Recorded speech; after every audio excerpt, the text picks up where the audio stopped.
And hello, everybody. Welcome to a very special edition of Narrative Live. We're bringing you live coverage today of an extraordinary event happening on the Hill in the House, where they'll be voting on the discharge petition for the Jeffrey Epstein files. We have a great panel with us today. One of those empty boxes will be Dean Blundell. He'll be joining us in just a few minutes. Lev Parnas, you of course recognize, and the extraordinary Vicky Ward is here as well. Let me start with you, Vicky. How are you? Nice to see you. I am well. It's a big day. It is a big day. I mean, you're one of the first people who sort of brought everyone's attention to this story. How does it feel all these years later to sort of see it evolve in this way? Well, I mean, I watched with sort of almost maternal pride, watched Annie Farmer up there this morning on the steps of the Capitol. I mean, it's amazing to watch these women having come a complete sort of 180, really reclaim their power. And, I mean, all kudos to them. It's because, make no mistake, it's because of them, I think, that they have ultimately succeeded in pressuring Donald Trump to agree to sign this bill when it gets to his desk. I mean, you saw bipartisan support that there was for these women, and rightly so. Let me just tell Dean that we're live in case he's not aware that we're live. Hey, Dean, can you hear me? You're still not there. But if you can, you're live. So I'll just put it that way. I'm going to just quickly jump into this other screen here because I do want to, before we get to Lev, I just think we should jump into the House here and see what they're saying because there is an extraordinary vote obviously happening here today. So if I can just do it this way. And also, Zev, can you check to see it potentially jeopardizes grand jury secrecy. Sorry, say that again? It fails to prohibit release of child sexual abuse materials that are not live, appropriately defined in the legislation. It jeopardizes future federal investigations, and we have national security concerns regarding classified information. We'll put this in the record because we need the legislative record to reflect what is the legislative intent behind this vote. I used to litigate cases. We would litigate federal statutes and whether or not they could survive, and legislative intent is important. And we need to say clearly for the record, as a Speaker of the House, I'm saying to you, this legislation that will pass today is flawed and it must be amended. The question is, why didn't we amend it here before we passed it? Because the authors won't allow it.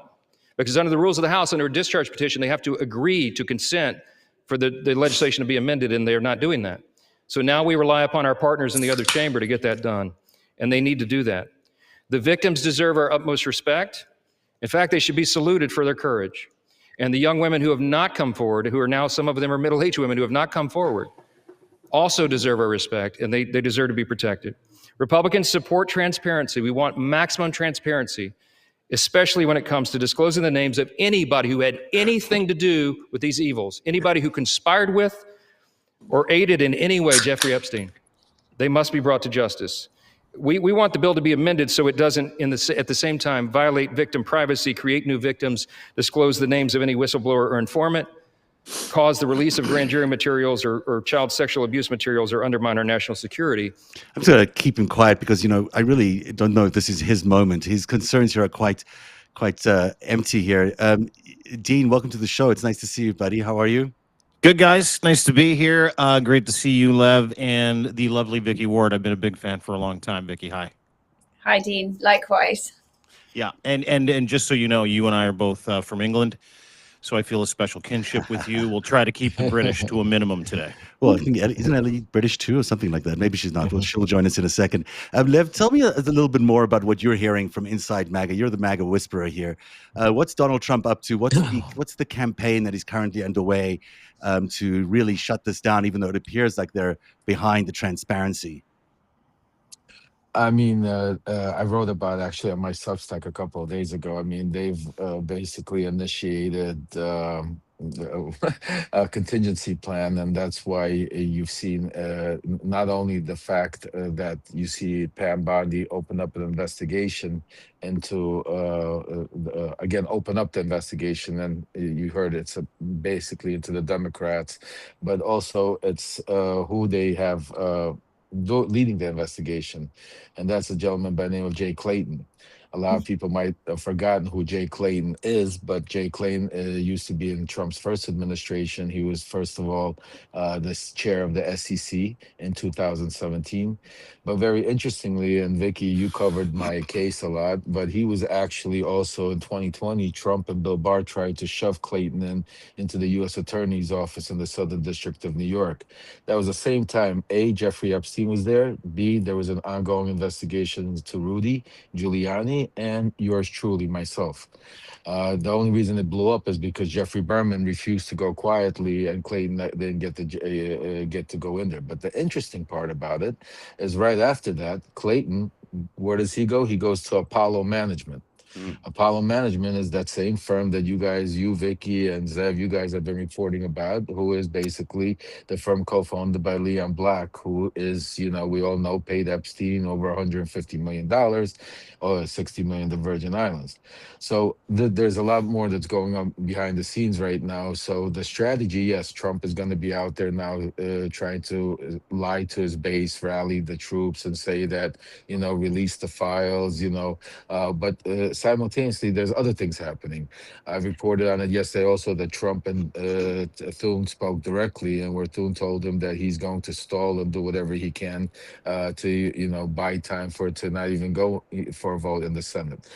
You're starting to see already the first, and that's why you're starting to see Johnson talk about mentioning that there should be changes done. This is already strategical, done to delay and distract, and you're seeing it play out because, first of all, now it's going to go to the Senate, then we're going to wait until the Senate finally hears it, then the Senate's going to make some changes, then it has to go back to the House. So this is probably the first delay process where you're going to start seeing play out. But yeah, the important part is you're seeing the players that they're putting in place. I mean, the fact that they opened up an investigation, which now allows Pam Bondi to be the fall guy, fall person in anything that, is to be seen, but also the fact now that Clayton is going to be in charge of the investigation. So they have the players in place, and this is it really looks like a cover-up in the works here that these guys are operating under. And as you point out, the Senate is a big question here. Anything could happen over the next few days as they try to delay the vote by changing anything in the resolution. Dean, you must have seen Donald Trump a short while ago with MBS. What did he say about Epstein? I mean, he was unhinged. Yeah. Today, first of all, let me just say this. Today's about victims. But also today it's Public Interest Day. And Donald Trump has no moral compass. And I'll get to that in just a second because he has no intention of putting out the Epstein files. He has every intention of blocking the Epstein files. What you just heard from MAGA Mike Johnson there, which was egregiously, litigated in his own mind that made no sense. You pointed it out, very shallow, very hollow. Because he plans on killing this in the Senate. That's what their plan is. Their plan is not just to kill it in the Senate, but to give themselves a couple of escape hatches. And one of them, which I found it was absolutely fucking unbelievable today. Pardon my language for anybody here that is new, Vicky. But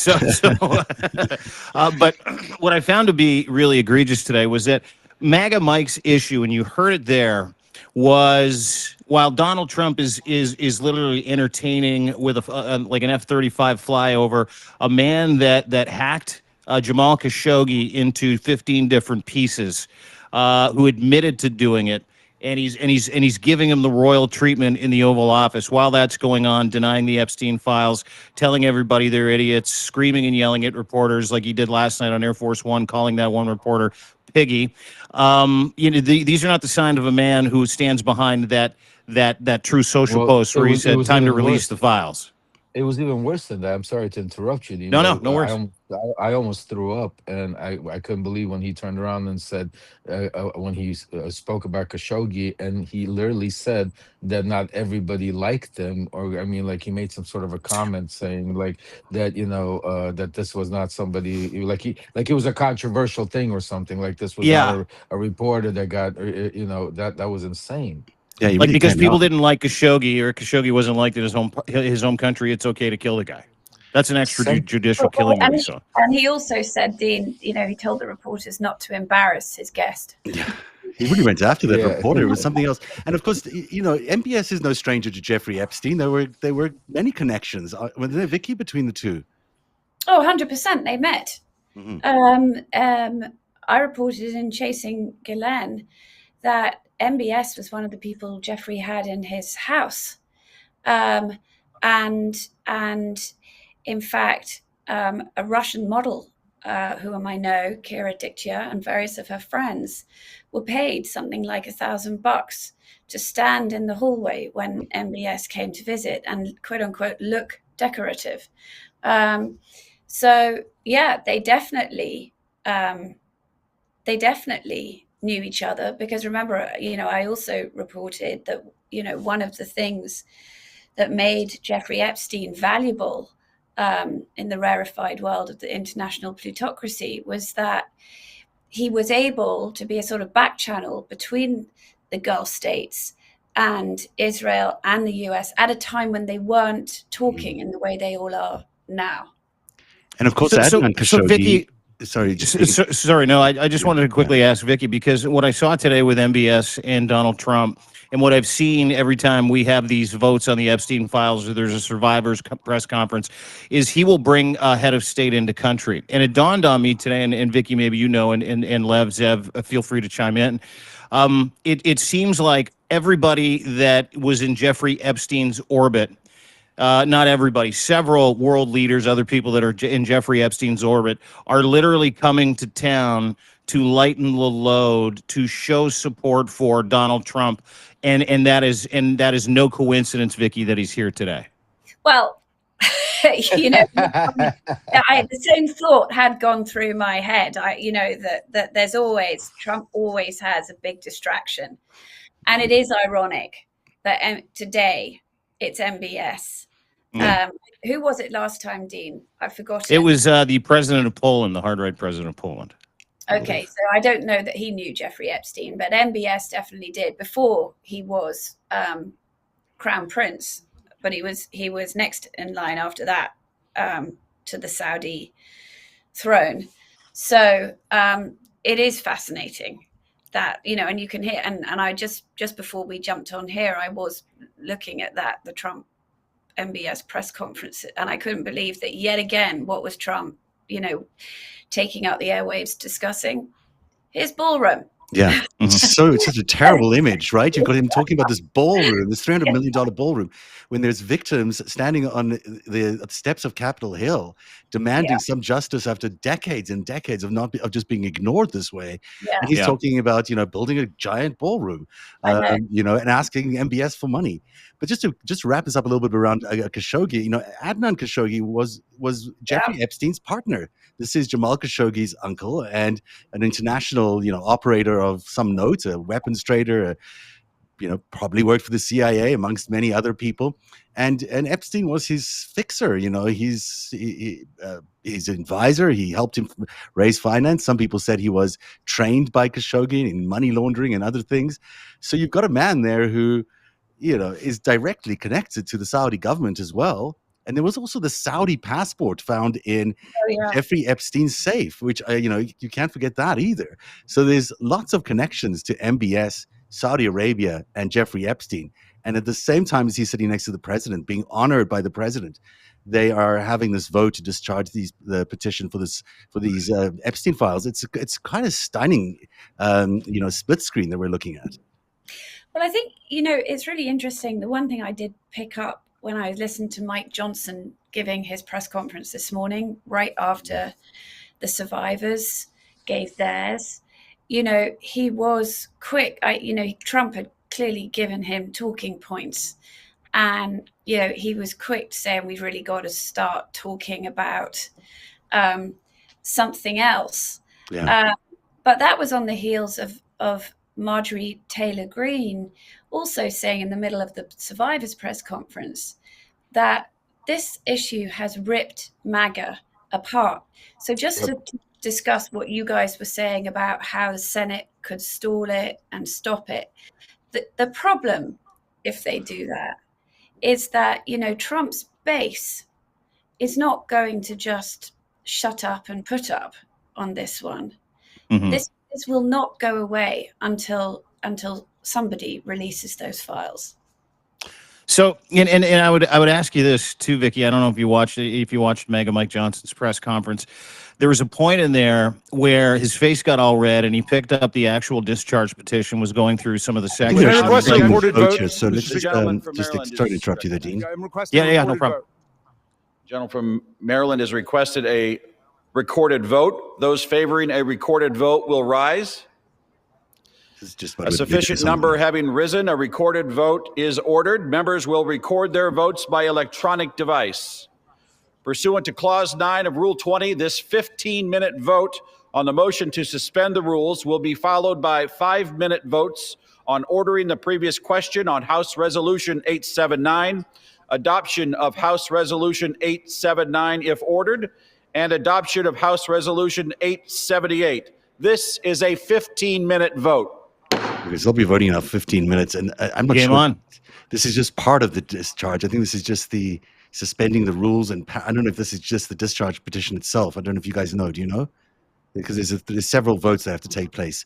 I'll figure that out as we keep talking here. But Dean, I interrupted you. Please go ahead. Yeah, no problem. Just a question, and Lev, this is for you as well. I know you watched Mega Mike this morning. Would love to hear from both of you. There was a point in the press conference today where Mega Mike held up this discharge petition, and in feigning interest in protecting survivors, by saying we don't actually have a clear definition when it comes to the evidence requested by the discharge petition. We don't have a clear definition on what child pornography and child sex abuse really is.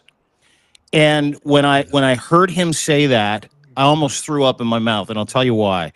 Because it is really, really simple to define both of those things, and everybody knows what those things are. The other reason is because Donald Trump could go ahead and get this discharge petition out. Donald Trump could go ahead and define and have the DOJ define what child pornography and child sexual assault is and how it's defined when it comes to redacting names, when it comes to redacting pictures, redacting videos to protect the victims.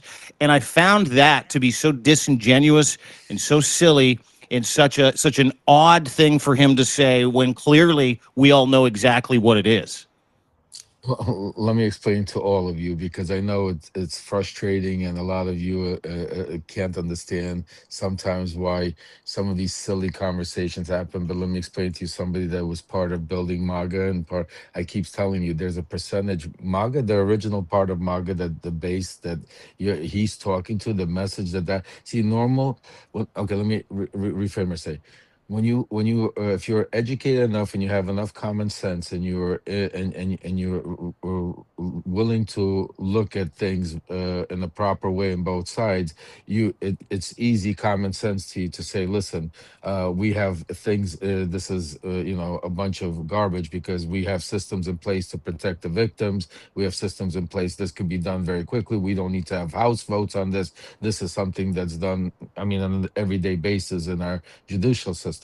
But he's not talking to that group of people, because that group of people, there's nothing that Mike Johnson could say that could, that's why you see the polls, that's why you see majority of the people. But there's a group like around 30%, the hardcore MAGA base, that doesn't really care or understand about all of these legal mumbo jumbo. So when Mike Johnson comes out there and says, gives them some speech that sounds intelligent, that sounds that, yes, it's the Democrats again up to something, that sounds like, they could be, because now when you go into these hard MAGA chat rooms, you're going to be hearing them talking about, like, listen, yeah, I'm for releasing it, but we got to protect the children, we got to protect the innocent, because it's meant for that group of people, his hardcore base, which he's trying to hold on to, because like Vicky said, that mega is in disarray. You got Tucker Carlson one corner, Steve Bannon somewhere else, you got Laura Loomer somewhere else, you got Nick Fuentes in the mix, you got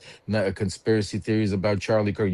You got so much going on that we could spend hours just talking about what's breaking MAGA apart. But this is his core base. This is what Trump tapped into in 2015, 16, the group of people that never came out to vote, that these are the hardcore, believe in Trump as their leader. And now they're starting to see the lies and certain stuff that he gave, and that's where the real crack. And this is who these messages are meant to. This is who Mike Johnson is speaking to. He's not speaking to you or me. He understands that we understand that he's speaking to a certain group of people that need to get those headlines to be able to hold on to something, to be able to still keep this afloat. Lev, I just want to play Marjorie Taylor Greene, and Vicky, you also raised this earlier on. This is her speaking this morning, talking about the breakup in MAGA and how disruptive this has been. I only take people's actions seriously, no longer words. And what do you think the president's actions? And I'll tell you, because I wasn't a Johnny-come-lately to the MAGA train.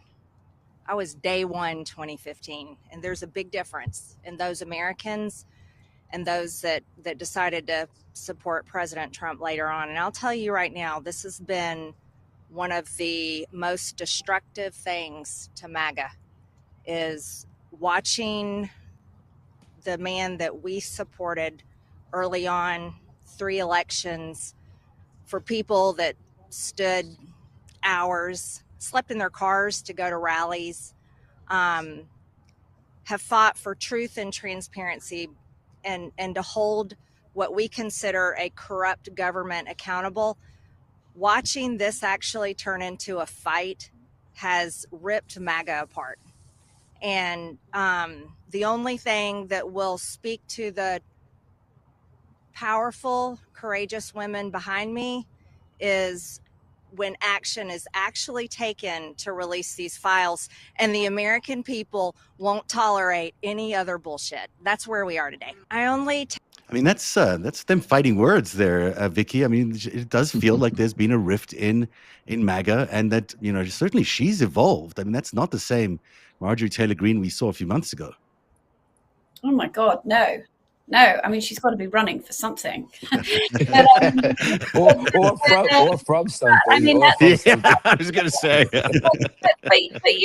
but she is, I mean, she's so completely right, obviously, about all of this. And I do think that, for any woman politician to not get behind these survivors, it's just shocking. Right. I mean, but, and also when you really listen to their messages all along, they have said, this is not about party politics. This is not about partisan politics. This is about something far bigger. And Annie Farmer this morning, I thought, was very powerful when she went through the list of presidents. I've got that clip, actually. Yeah, I think it was really powerful, making the point this is about an institutional failure. Yeah, let's listen to her, and then I've got a statement from her sister Maria as well. But let's take a listen to this. In 1996, when my sister Maria bravely blew the whistle on this group by reporting to the FBI what Epstein and Maxwell did to both of us, they hung up on the phone on her, and there was no follow-up of any kind. Bill Clinton was president. In 2006, the FBI came to us, finally interviewed us, and asked us both to be witnesses against Epstein. We were very anxious, but we agreed. And then we didn't hear back from them due to their infamous sweetheart deal. George W. Bush was president. In 2015, when the DOJ was sent FOIA requests for Maria's FBI files, and they were denied, as they have been many times, Barack Obama was president. In 2019, when Epstein died in prison due to either negligence or foul play, Donald Trump was president. In 2023, Maria's attorneys sent a letter on her behalf to the government, requesting an investigation into the repeated law enforcement failures in this case, similar to what was done in the case of Larry Nassar. They declined to do so. Consequently, my sister filed notice that she would be suing the government for failing to uphold its legal, ethical, and moral duties. In 1996, so I mean, that's pretty. It is pretty powerful. I mean, she really does make this a non-partisan issue, and she blames both presidents. And then, as I mentioned, I spoke to Maria this morning, who's recovering from, she's had a very difficult life with a lot of cancers that she's been dealing with, and it's been a very traumatic experience for her. And she got some good news on her blood tests yesterday, and was just kind of praising her sister, and praising as well the late Virginia Giuffre, who was such a support to her. And I've got the statement up that she shared with me, and I think it's important to us just to spend a minute here thinking about what Maria is going through, because she says, "I would first like to acknowledge none of this would be happening without Virginia Roberts Giuffre. She's the hero of for all teens. She's the rock upon which this case was built. Her suffering was horrific, yet she met her struggles with strength, courage, and heroism. Her family is valiantly continuing her legacy. We are all so proud of them. 30 years ago, I discovered my little sister had been lured to Zorro Ranch without my knowledge. The fear this instilled in me after having been personally SAD, sexually abused by Epstein and Maxwell, sent me reeling. I was blinded by my rage and horror that my employer had the audacity and the desire to harm my baby sister. The government knew everything because I alerted them in real time. When they returned to me 10 years later in 1996, Agent Nesbitt Kirkendall promised justice. Justice was not provided in 96, nor in 2006. By 2019, I had been hiding and moving so long to avoid Maxwell's death threats. I had lost hope. I found myself diagnosed with multiple cancers and didn't think I would survive to see this day. The two of the bravest women I will ever know, there's obviously a line missing there, but obviously it's Annie and Virginia Giuffre. They offered me hope, support, and along with Annie, there's someone missing there. I'll find out those names. I have sustained 5 administrations against all odds to watch my little sister stand in front of Congress today and speak the truth. Was the best 56th birthday present I could ever imagine. Whistleblowers like me are not provided protection nor support. I think our case will shed light on this fact. I acted alone in 1996 because my sister's safety was jeopardized. She was only 16. I focus entirely on teens because she didn't know how to tell me they had harmed her. She feared I would lose my employment.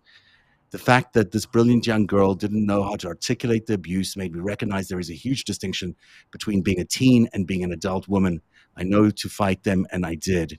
Teens do not have the capacity. The most devastating part of this case is the fact that we have lost the case hero, Virginia. Humanity owes teens protection. I mean, it really is so profound and comes right down to the core of what this is all about. Any, Vicky, do you want to jump in there? Yeah, well, obviously, I find it, the farmer's story is obviously very personally sad for me because they had an opportunity in 2002. We were ready to go with their on-record allegations at Vanity Fair. And, I've talked about how they were pulled at the 11th hour. And it was what I was worried about then happened because we had basically exposed them by putting their allegations to Jeffrey Epstein and Ghislaine Maxwell. We had made them vulnerable. And so it's horrendous to read. I mean, obviously I know that Maria has had a horrendous life living in fear and then illness. And it's very difficult for me particularly to read that because I could have, I tried to do something about it. But I also think that what she says about, teens is definitely true. And nobody embodied that better than Virginia Giuffre. And I do suggest to everyone they read her extraordinary book, Nobody's Girl, because, I've said before, but I'll say it again. What's so moving about it is that she doesn't try to turn herself into a hero. She gives you the truth, warts and all. She says, I'd love to be able to tell you that I didn't go out and recruit other girls for Epstein. I'd love to be able to tell you that, I'm flawless, that I've never taken any drugs. But the bottom line is she's human. And she goes into great detail explaining how, part of the attraction for her of Epstein and Maxwell was that there she was a young, child who had suffered years of abuse from her own family, she claimed. I mean, I know her father has said not so, but from the age of 7. So where Epstein and Maxwell were so clever was that I think they understood this, and she wanted them to be the family she'd never had. And so she kind of closed her eyes and tried to compartmentalize, disembody herself when the abuse was going on. Because if you separated the abuse out from it, here were mummy and daddy, and she'd never really had those figures. And that's very powerful to read and very understandable, actually. You know, would you strike upon there, especially with your, very honest reaction to that Maria statement? And I know she has resentment to a lot of people, and it's of course it's natural that she has that, but there has been just an overwhelming attempt by the media, by everybody, to suppress the story. I mean, certainly you did your best to try and get the story out, but it didn't get out, and I know I've tried to get the story out at various places. My story got caught and killed. This has been a an overwhelming effort by a lot of very powerful people to really kill the story over and over again. So it is remarkable that we're getting to this point today, that we're having this actual vote. I mean, will we ever see these files is still up in question. But the fact that so many people are so angry about it and are so motivated, especially on the floor today, so many of the women representatives especially were so outspoken in the way they just forcefully were demanding these files be released, whether they release them or not. I think this is a major shift politically that is going to be hard to turn around, Lev. I just don't see how they this Jeffrey Epstein story can be beaten by MAGA and Donald Trump right now. Well, we gotta be careful. We can't let up because somebody that knows Donald Trump very well knows all his inner circle and the way they work. Don't count them out. I mean, yes, this is a tremendous blow, but that's why what I'm telling you is what they're trying to do already set it up, because there's still a year to go, which is an eternity before the midterms. And the plan right now is, to start putting out and leaking information, and to his base, to everybody, if he give enough red meat. If you're listening to some of the names that he's throwing out there, remember, these don't have to be illegal or criminal activities that eventually get proven. As long as the investigation is open, and as long as you get leaked salacious emails or information, or here or there, a leak here or there, you are starting to change the news cycle, and you will start changing, because if all of a sudden you get some crazy email that has to do with Bill Clinton, it will all of a sudden change, like it or not, change the news cycle, and then all of a sudden give them red meat to be able to feed on. So what I'm saying to you is that this is a great day, and I think it's like I said, from hearing the stories you and Vicky talking about, you listening to some of the survivor stories, is just it's a tremendous first step. But we have to remember, we have a long way to go, and that's why I keep telling everybody, now is not the time to celebrate. Now is the time to just push harder. Like one of the simple things that we need to keep pushing after this vote, while Trump is in the Senate, we need to get these survivors inside the Oval Office. We need to put enough pressure on Donald Trump, because that's one of the things that he fears a lot. Some of the inner circle, I've been hearing little chats in here, because that would blow up. He can't face them. This is a different, so that's why he's ignoring it. That's actually one of a major rift between him and Marjorie Greene. Besides everything else, there was lots of things involved, but one of the major is because she was pushing on having the survivors come into the Oval, which she's still doing. And I think that's an important thing that we need to continue doing as part of putting pressure on Donald Trump. Just to add the breaking news here, that I think they have now passed this bill to release the Epstein files, and this is a complicated thing, because I think there's one vote for the discharge petition and another vote to actually get it released. So I'm not sure that we're just seeing the first one. Maybe there's another vote still to come, but at least the first bill has passed. Dean, do you want to jump in here and just your thoughts on hearing these victim statements and what Lev was just saying? Yeah, aside from the trap doors that MAGA Mike and the GOP and Donald Trump have put into today, and aside from the fact that they have no intention, I don't believe, of ever releasing these at all, and they're going to try and find some process way, whether it be through the Senate or through language or some kind of executive order, hijinks, whatever. It doesn't really matter. I just don't think that there's still no interest. What I find to be very, very interesting is, and Marjorie Taylor Greene said it best, she no longer believes in words, now she believes in works, right? If we look at the works and just ignore the words, Donald Trump has never once addressed the victims. He's never once talked about the victims. And a question maybe for you, Zev, and a question maybe for Vicky as well. I've read several transcripts, interviews where Sarah Ransom has admitted to spending time with Donald Trump in Jeffrey Epstein's mansion in New York City. Sarah Ransom is also part of the Epstein survivors group that was on Capitol Hill a couple of months ago, where we had our first appearance of this bipartisan group of individuals, including Marjorie Massey, Ro Khanna, and many others, and including these victims. That seems to me to be his kryptonite. It's the idea, to Lev's point, that listen, if you say that your words are that you want justice for these victims, your words are Jeffrey Epstein's disgusting, your words are release the Epstein files. Is he just afraid that he's going to see some of these victims again? And this is a legitimate question.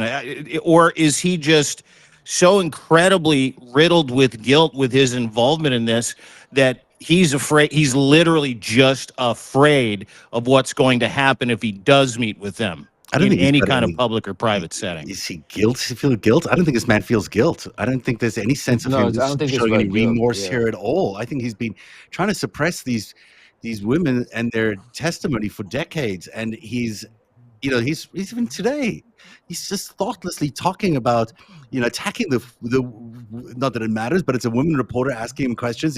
He's bullying her in front of the prince and in front of the media corps, telling her what a terrible reporter she is and how awful she is, and that ABC should be suspended from the press corps because of what? Because she asked a question about Epstein and his involvement with Epstein. I mean, it's beyond. He is not capable of feeling this guilt, and he's not capable of saying that he did anything wrong, and he clearly did. I mean, I think there's a lot of evidence to suggest that he did a lot of wrong things with Jeffrey Epstein. Sorry, Vicky, go ahead.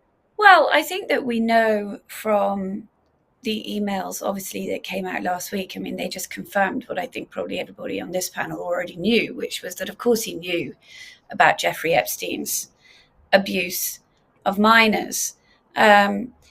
And I mean, we knew because, not least because I'm trying to remember the date, I think it's 2021, Brad Edwards, who's the attorney for most of the women who were on the Hill today, and who was the original attorney in Florida for many of the survivors, wrote how that Trump actually told him in 2009 on the phone that he had gone to Epstein's house in Palm Beach and looked out the window and seen all these young girls in the pool, and he'd asked Epstein, who they were and what they were doing there, and Epstein had given him some bullshit about a mentorship program. Now Trump told all this to their attorney, so of course he knew, but he did also, but there was that email in which Epstein wrote, I forget if he was writing to Michael Wolff, or I think it was to Michael Wolff, saying,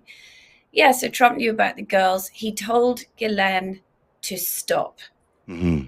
Okay, so if you take that on its face value, let's just take that on its face value, because, Dean, I've met Sarah Ransom. She's never mentioned to me the Donald Trump. I mean, the one thing I will say, none of the witnesses or none of the survivors I've ever talked to have ever claimed that Donald Trump sexually abused them. That they haven't. But, which goes, though, to your point, then why the heck does he not want to say publicly he feels so sorry for them, that he wants to meet with them? Why doesn't he put them, like everyone else who's got a shred of decency does, at the front of this narrative? Very peculiar. That's such a great point, Vicky. Is, even the most hardened MAGAs like MAGA Mike sat there today, and he was like, we need ultimate maximum transparency for these victims. I feel he apologized to them on the House floor. We have never seen any empathy, public, verbal, visual empathy from Donald Trump for any of the victims. And anytime he's asked about it, he does what he did on Air Force One the other day, where he tells a female reporter to be quiet and calls her piggy. He does what he did today, where he eviscerates another female reporter and says, go ahead, Lev.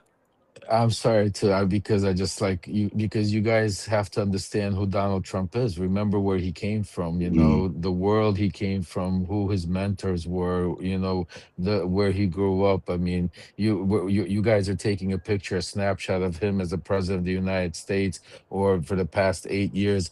I mean, think about all of the Donald Trump prior to it. You know what I'm saying to you, and you have to understand that for he he had his own what's it called, pageants. There's a reason for it. I Mm-hmm. mean, it was a different lifestyle back in the 90s and the 80s. I mean, there was competition. I mean, there was, the powerful preyed on the young woman. That's why you had the Weinsteins.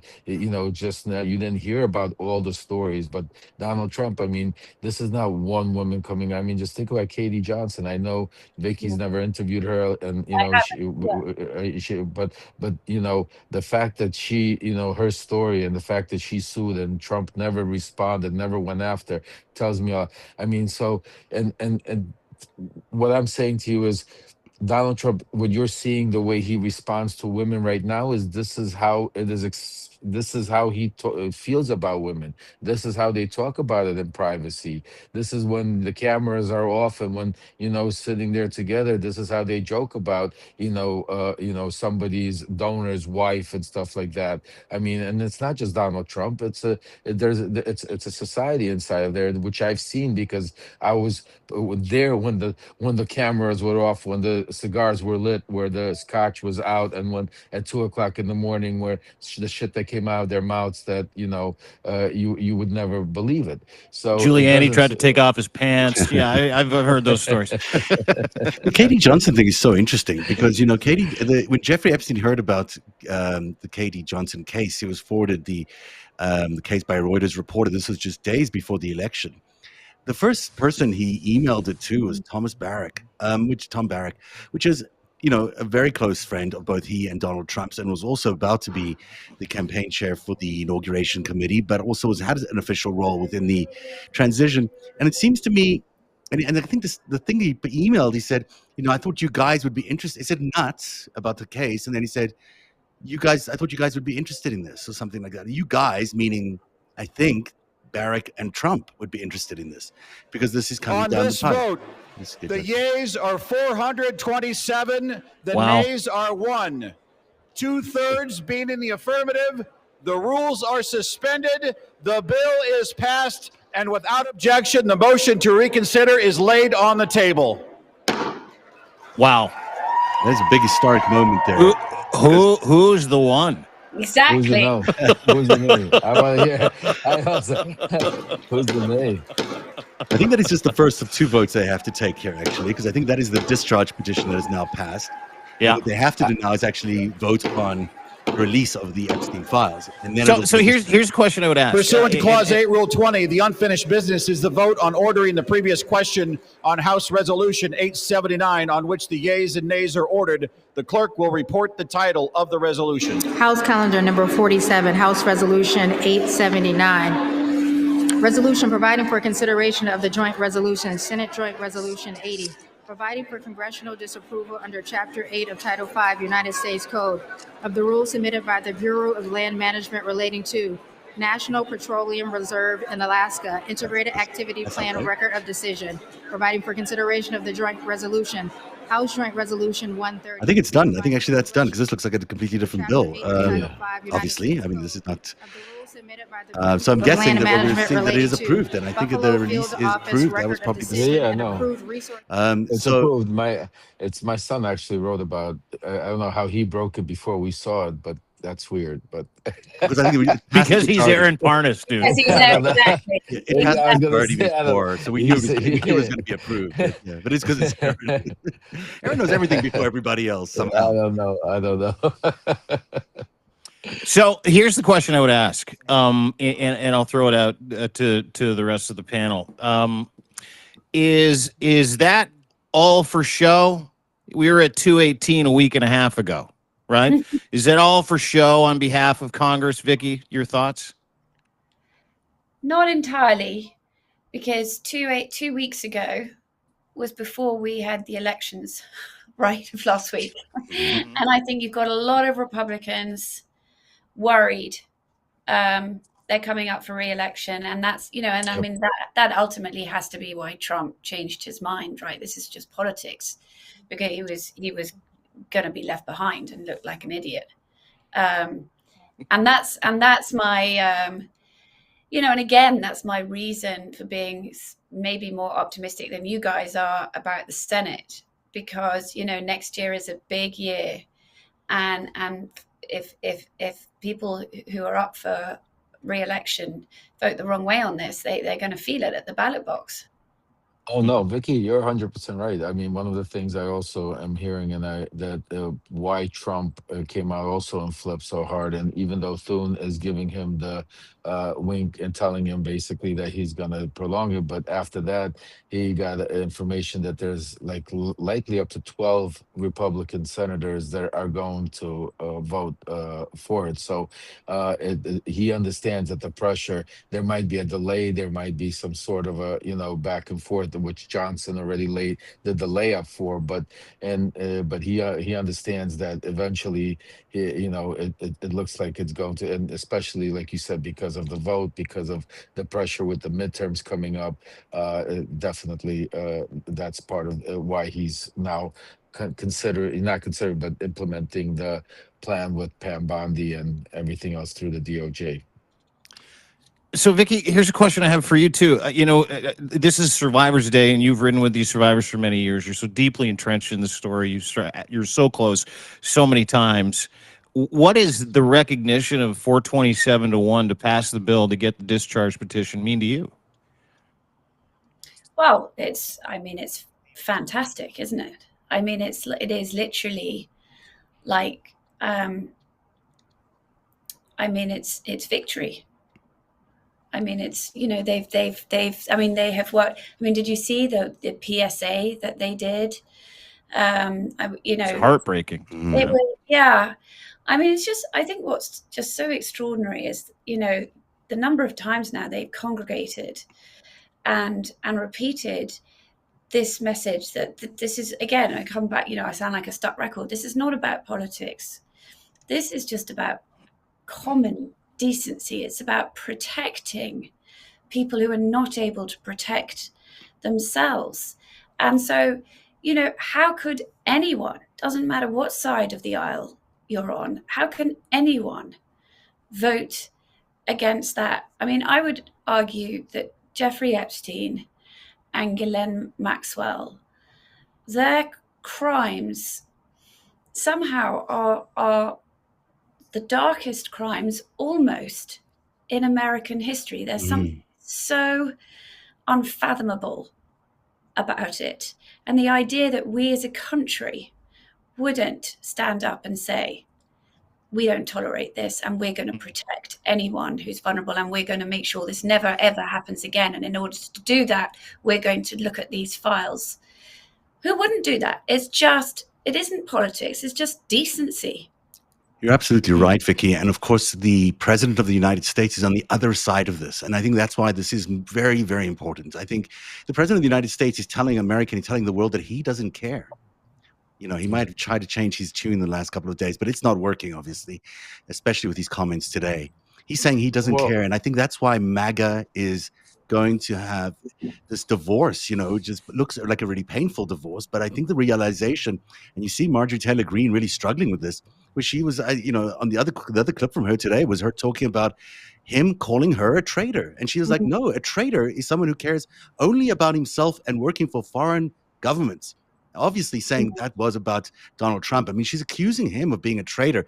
If you told me a few weeks ago that Marjorie Taylor Greene would have come after Donald Trump and called him a traitor, I would have laughed you out of the room. But he's not got the popular support in the country. Dean, you were talking about that when you were in the States last week in the South there. Yeah. That he just seems to have lost it. Betrayal. And that's a real challenge for MAGA. It's a real challenge for America, because the president is meant to be our moral standard bearer. And if he's not our moral standard bearer, if he's Mr. Unethical and Mr. Immoral, which is what he's presenting himself to the world like, it's awful for America, but it's also awful for America with this presidency that we're having right now. Yeah, I'll get to that word betrayal in just a second. I just want to update everybody. Surprise, surprise, Lev. Clay Higgins was the only no vote. Oh, Clay Higgins. That's a lot of things to have in your record, I know. And I didn't want to see those files. That's what he said. I'm not interested in transparency for victims. That's what Clay Higgins is saying. And I'm sure there's people that voted yes and feel the same way too, but we'll leave that over here for a second. When I was in the States last week, that seemed to be the common theme for anybody that I talked to that had voted for Trump in 2024, that was so disgusted by the idea that Donald Trump is doing what he's doing, not just to their country, to these women. What's that? We lost Lev and we got Waj instead. I don't know how that happened, but maybe we'll get... we just flip and dip. Yeah. We got Waj? Okay. Yeah. Waj. Let's see if we can get him up here, and then I will, put something in the middle here because we need there something. He is. Hey, Waj, how you doing? Hey, everyone. Hey, you got Lev back. There's Lev back. And we got Vicky. It's a full party. It's a good, good party we have here. Waj Ali from the Left Hook is here. This is a big deal, Waj. I mean, don't you think? I mean, we're all saying it's a pretty miraculous event that this is happening. I think the fact that all of us would be on the same Substack live in 2025, who would have thought 3 years ago?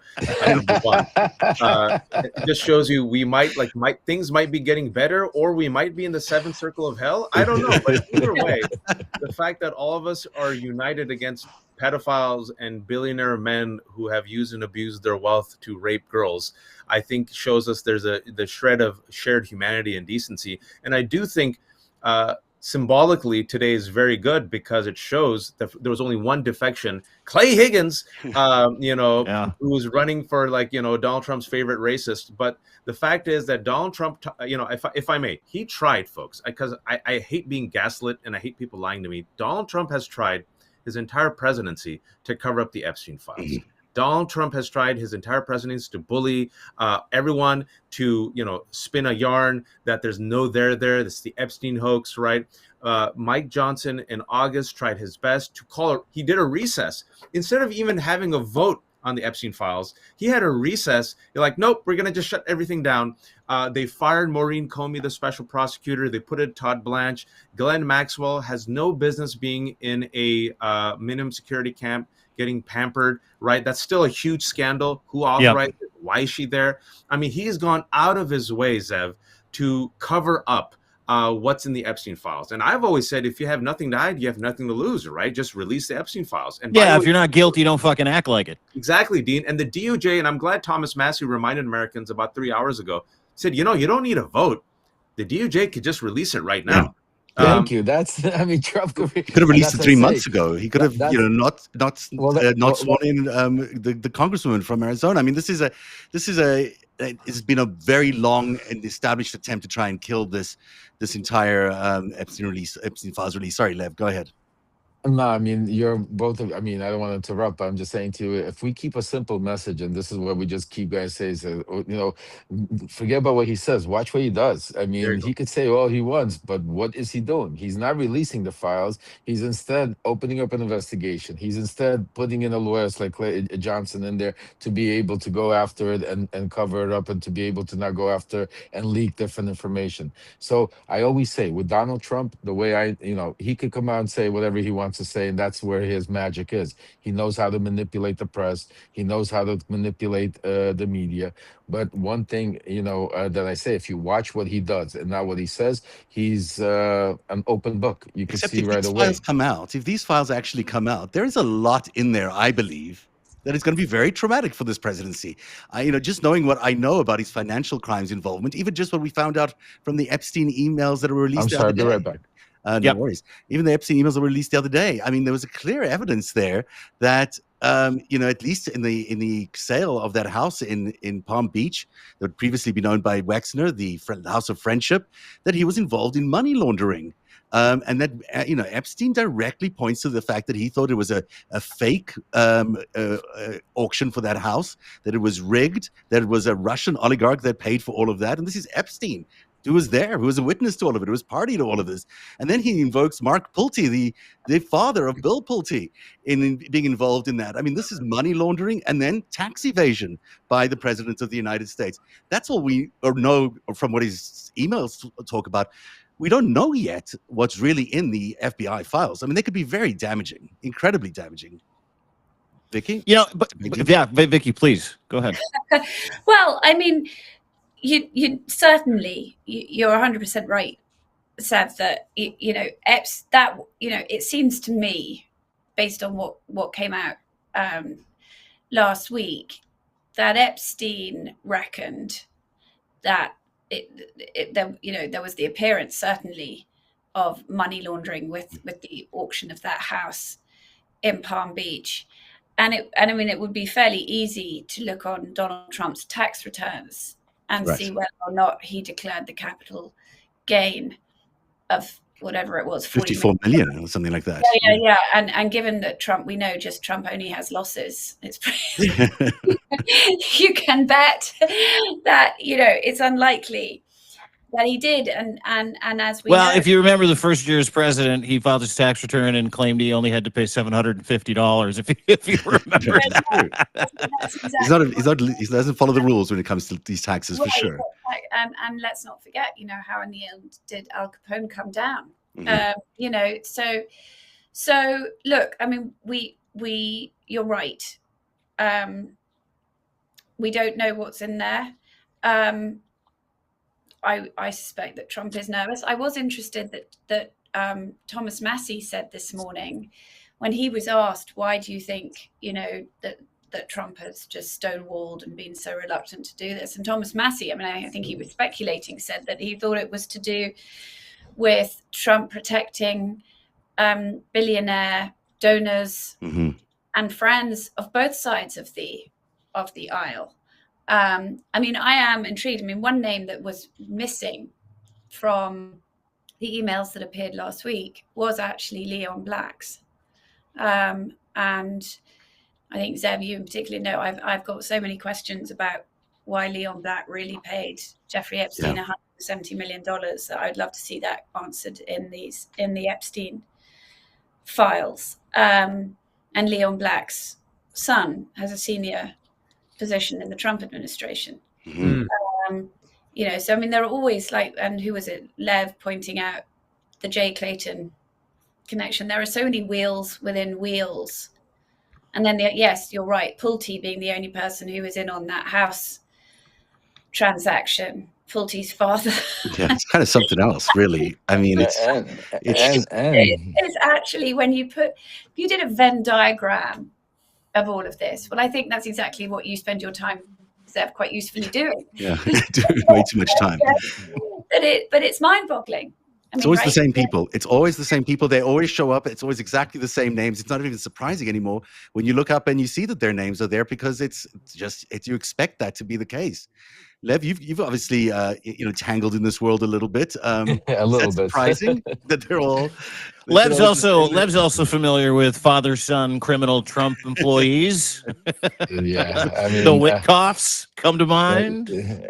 Well, that's another thing. That I think that's a lot of people don't understand, that what I'm working on, something that is really going to be big, is with some of my sources overseas in Russia and Ukraine and in Europe, and that have there's a couple of other interesting emails that came out, and that had to do with conversations having to do with Russia, and there's, when a lot of people talk about there's compromise on Trump, one of the things that everybody was talking about was the P tape. Oh, there's a P tape. This is the compromise when Trump was in Russia, when he was there, and that was the type of compromise they were thinking about.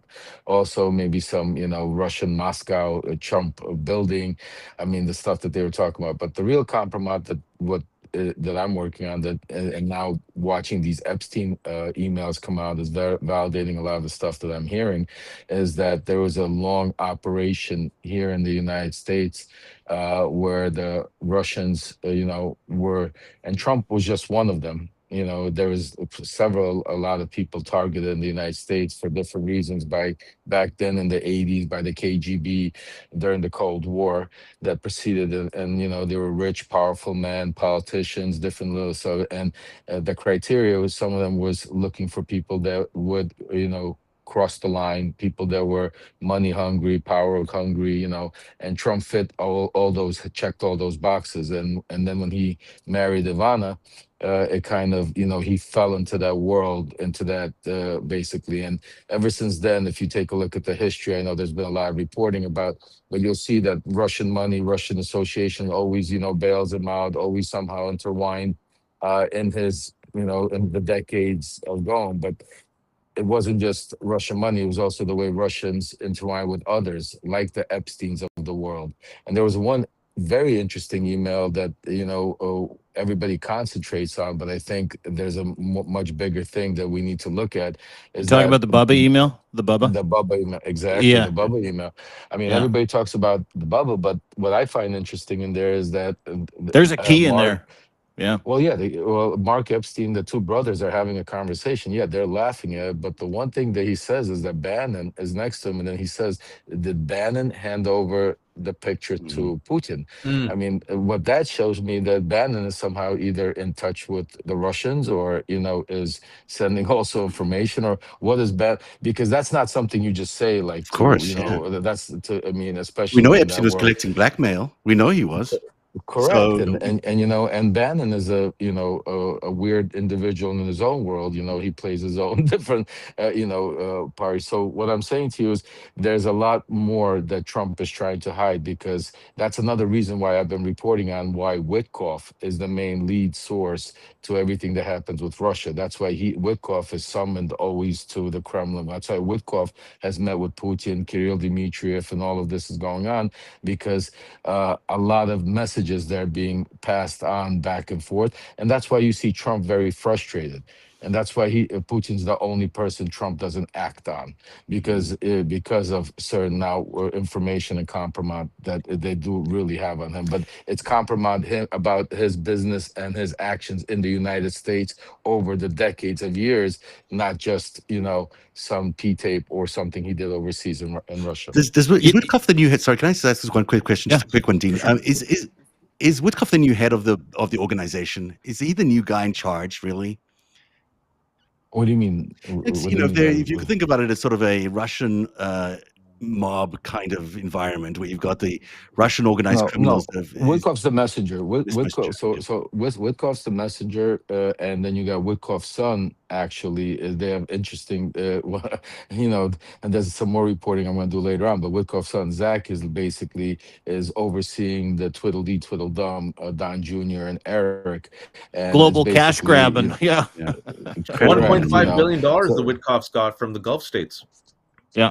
So I mean, there it's wholly intertwined. But Witkoff and Trump go back. I mean, way back. I mean, Witkoff I think was even one of his real estate attorneys before Witkoff became a billionaire in his own right in real estate, going way back. So and Witkoff also was involved in a lot of the Russian fluctuation of that Russian money in the 90s into his own properties. I mean, I've reported on Witkoff's relationship with Golubchik and Russian organized crime. Him giving a reference letter to one of them for them to get an apartment in a high-rise building. And then actually the interesting part is, and then when he in the indictment, I think, and then the federal, when he was asked why he signed that letter, he said he didn't even know the guy. He did it as a favor to somebody.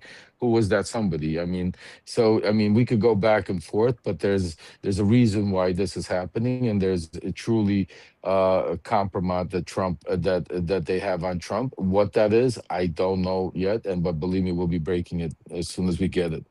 My understanding is it's at 40 years worth, right? 40 years of compromise. Yeah, and starting out as a useful idiot, and obviously, as useful as he is to other people, completely useless to the United States of America. Going back to that email, and I saw Waj go, with the Bubba email, yes, I still want to know who Bubba is, and we'll get to that another time, but that wasn't the point. The point was it proved out the idea that Jeffrey Epstein was actively trying to pass compromise over to the Kremlin. And there was another email, if you remember this email exchange, where Jeffrey Epstein was talking about how he had a handler named Vitaly Shurkin, Victor Churkin. And Victor Churkin was great because he understood what he wanted to do with Trump after a couple of conversations, but Victor's dead. So he posits this question to the former president Prime Minister of Norway. He's like, hey, listen, I got a package for you, effectively. I'm going to give it to you. You're going to give it to Lavrov's assistant when you see him next week. Is that cool? And the Norwegian PM's like, yeah, totally. That's totally cool. And what amazes me about those two emails, just those two emails, to your point, and again, yes, I want to know who Bubba is, but what amazes me about both of those emails is for years we've been talking about, a Manchurian candidate. For years we've been talking about how compromised Donald Trump is. And these emails came to us through the Epstein estate. They didn't come to us through the FBI. They didn't come to us through any. And I thought to myself, I wonder what else is in the FBI files. I wonder what else they know, because these are just email exchanges between Jeffrey Epstein and Mark Epstein, or Jeffrey Epstein and the former prime minister of Norway. So, the importance of getting those FBI files, everything we have, not just for the victims, but for the insidious foreign interference and the sedition on behalf of guys like Donald Trump. That's what I'm super interested in today. Well, can I just say, I think just some table setting. If you just step back and look what's happening, even today, right now, what's happening in the United States of America with MBS getting literally the royal treatment in the White House with flyover of jets and Saudi, flags, and Donald Trump saying he's so great on human rights. Everything transactional and pay for play. He's great, fantastic. I love the MBS. As this is happening, it was also released that Jared Kushner wanted a meeting between Epstein and Harvey Weinstein, right? Jared Kushner got $2 billion from MBS, let's not forget. And the first, meeting that Donald Trump had in the first administration was where? The first international meeting is he flew to Saudi Arabia, where Steve Bannon, who's a complete Islamophobic bigot, but for the right price, he's dancing with swords, right? Mm-hmm. And then we found out that Ehud Barak was pictured many times with Jeffrey Epstein at Jeffrey Epstein's New York apartment. Oh, that townhouse that was just given to him by Leon Black, because who doesn't give a $70 million townhouse as a gift for free to your friend? And then Dropsite a couple of days ago released emails where Ehud Barak's aide, guess where he stayed, folks, when he was in New York? Anyone take a guess? The Wixon Mansion townhouse. Yeah. I thought you were going to say Lutnick's house next door. Yeah. I mean, so this is what we're witnessing right now. If we really step back for a second, it's like if you see the Broligarchy's WhatsApp chat, like if there's a text thread between all of us, there'll be some nerdy journalist content. But this is like us getting an insight into the WhatsApp thread of some of the world's most powerful, wealthy people. Larry Summers, Prince Andrews, right? And so there's a there. And the money trail, I think, is one that will connect many of these individuals and their unsavory connections to Epstein, to some potential compromise. And also, if you think about it, if Jeffrey Epstein allegedly had video cameras, not by allegedly, people have said that he had a video camera all throughout his townhouse, right? Mm-hmm. If you are a foreign government, suppose you're the U.S. government, and I know that some of the world's most powerful people, hell, even a prime minister, are going through these halls, and maybe there's some scandalous stuff happening. I now can use Epstein as an witting or unwitting agent, right? He has compromised on some of the world's most powerful, influential people that I, as a foreign government, would love to have. And the two countries that are always associated with Epstein, right, in addition to the United States of America, it's always Russia and Israel. Right? Those are the countries that keep coming up again and again and again. The money trail is the there that I think could be the thread that kind of, if you will, unravels this. And furthermore, I want to remind people, Alex Acosta, who helped give Epstein that sweetheart deal in 2008, the Wall Street Journal reported that the reason why he got the sweetheart deal is because Alex Acosta said that Epstein was an agent, and Epstein was apparently helping intelligence. Of course, Alex Acosta doesn't confirm that, but that was based on Wall Street Journal reporting. So we have potentially, folks, I mean, just look what happened yesterday to Larry Summers. Larry Summers is now apparently he's person non grata in Harvard. A Harvard student said that she walked past his office in Harvard. It's empty. This is a situation that I think we have to look beyond just Epstein. We have to look beyond just Donald Trump. We have to look at these powerful cabal of men. It's folks, and it's strange. Look, Epstein was a convicted pedophile in 2008. Like, It was known. And so the question then is, Larry Summers, why are you emailing a convicted pedophile up to the time that he was arrested in 2019, asking him for advice on dating a girl while you were married, and that girl was, by the way, your mentee in Harvard? Do you see what I'm saying, Dean? Yeah. No, there's a lot of very powerful men here. And the network. Leon Black, as Vicky said, I want to know about him. Leslie Wexner, they're both alive, right, Vicky? Yeah. They're both alive. Deepak Chopra was Alan Dershowitz is alive. Alan Dershowitz is alive. I mean, Dershowitz. Barely. No, it's true. There's a network of men here who are involved in something. But the question I have is, there's no other reason for Epstein to do all of this, to have collected all this compromise. The only real reason he would have done this is for a foreign government. I mean, you have to really ask yourself, who else has the need for all this compromise? Is it an individual? Is he really going around blackmailing all these people? Not likely. It's far more likely that, these foreign governments, who, by the way, the prime minister is sending him a ton of emails after he's prime minister and after he's the defense minister, but still sending him a ton of emails saying, can we talk? Can we talk every morning? Meeting every day for a year, every month for a year, over 30 meetings with Ehud Barak, negotiating, appointments with Putin, talking to Victor Chernin. I mean, there's a lot of espionage kind of activity going on here. If you've seen from the emails, he's such a loquacious, eloquent man. Mm-hmm. I mean, it's so erudite with brilliant spelling. Really, spelling is terrible. That was for you, Vicky. I know you enjoyed that. That was good. Yeah, he. You know what I loved about Epstein's emails? He was so good at this. He barely knows how to punctuate or use capitals to start a fucking sentence. It's true. But dude, listen, we're talking about, and Lev, go ahead. But we're talking about the real essence of, and Waj, you hit the nail on the head as always, is that we have a very, very serious male oligarch problem in North America, specifically in the United States. Go ahead. You said the proper word, oligarch, because everything you guys are talking about Epstein, he was really an oligarch. This is what oligarchs do. He's nothing different. That's why we look at spies. But let me give you an example, because I lived in that world. I also, and I wasn't an oligarch, but trust me when I tell you, I had diplomats, and Vicky will tell you she probably looked through all my crazy emails and stuff like that reporting on me. But if you would have looked at some of the conversation and some of the people that do, when you're in that power world, these oligarchs were the first thing, like Dimitri Firtash, for instance. I mean, he controlled the UK. I mean, they go in there, they buy these ambassadors, these senators, all these, they all want money.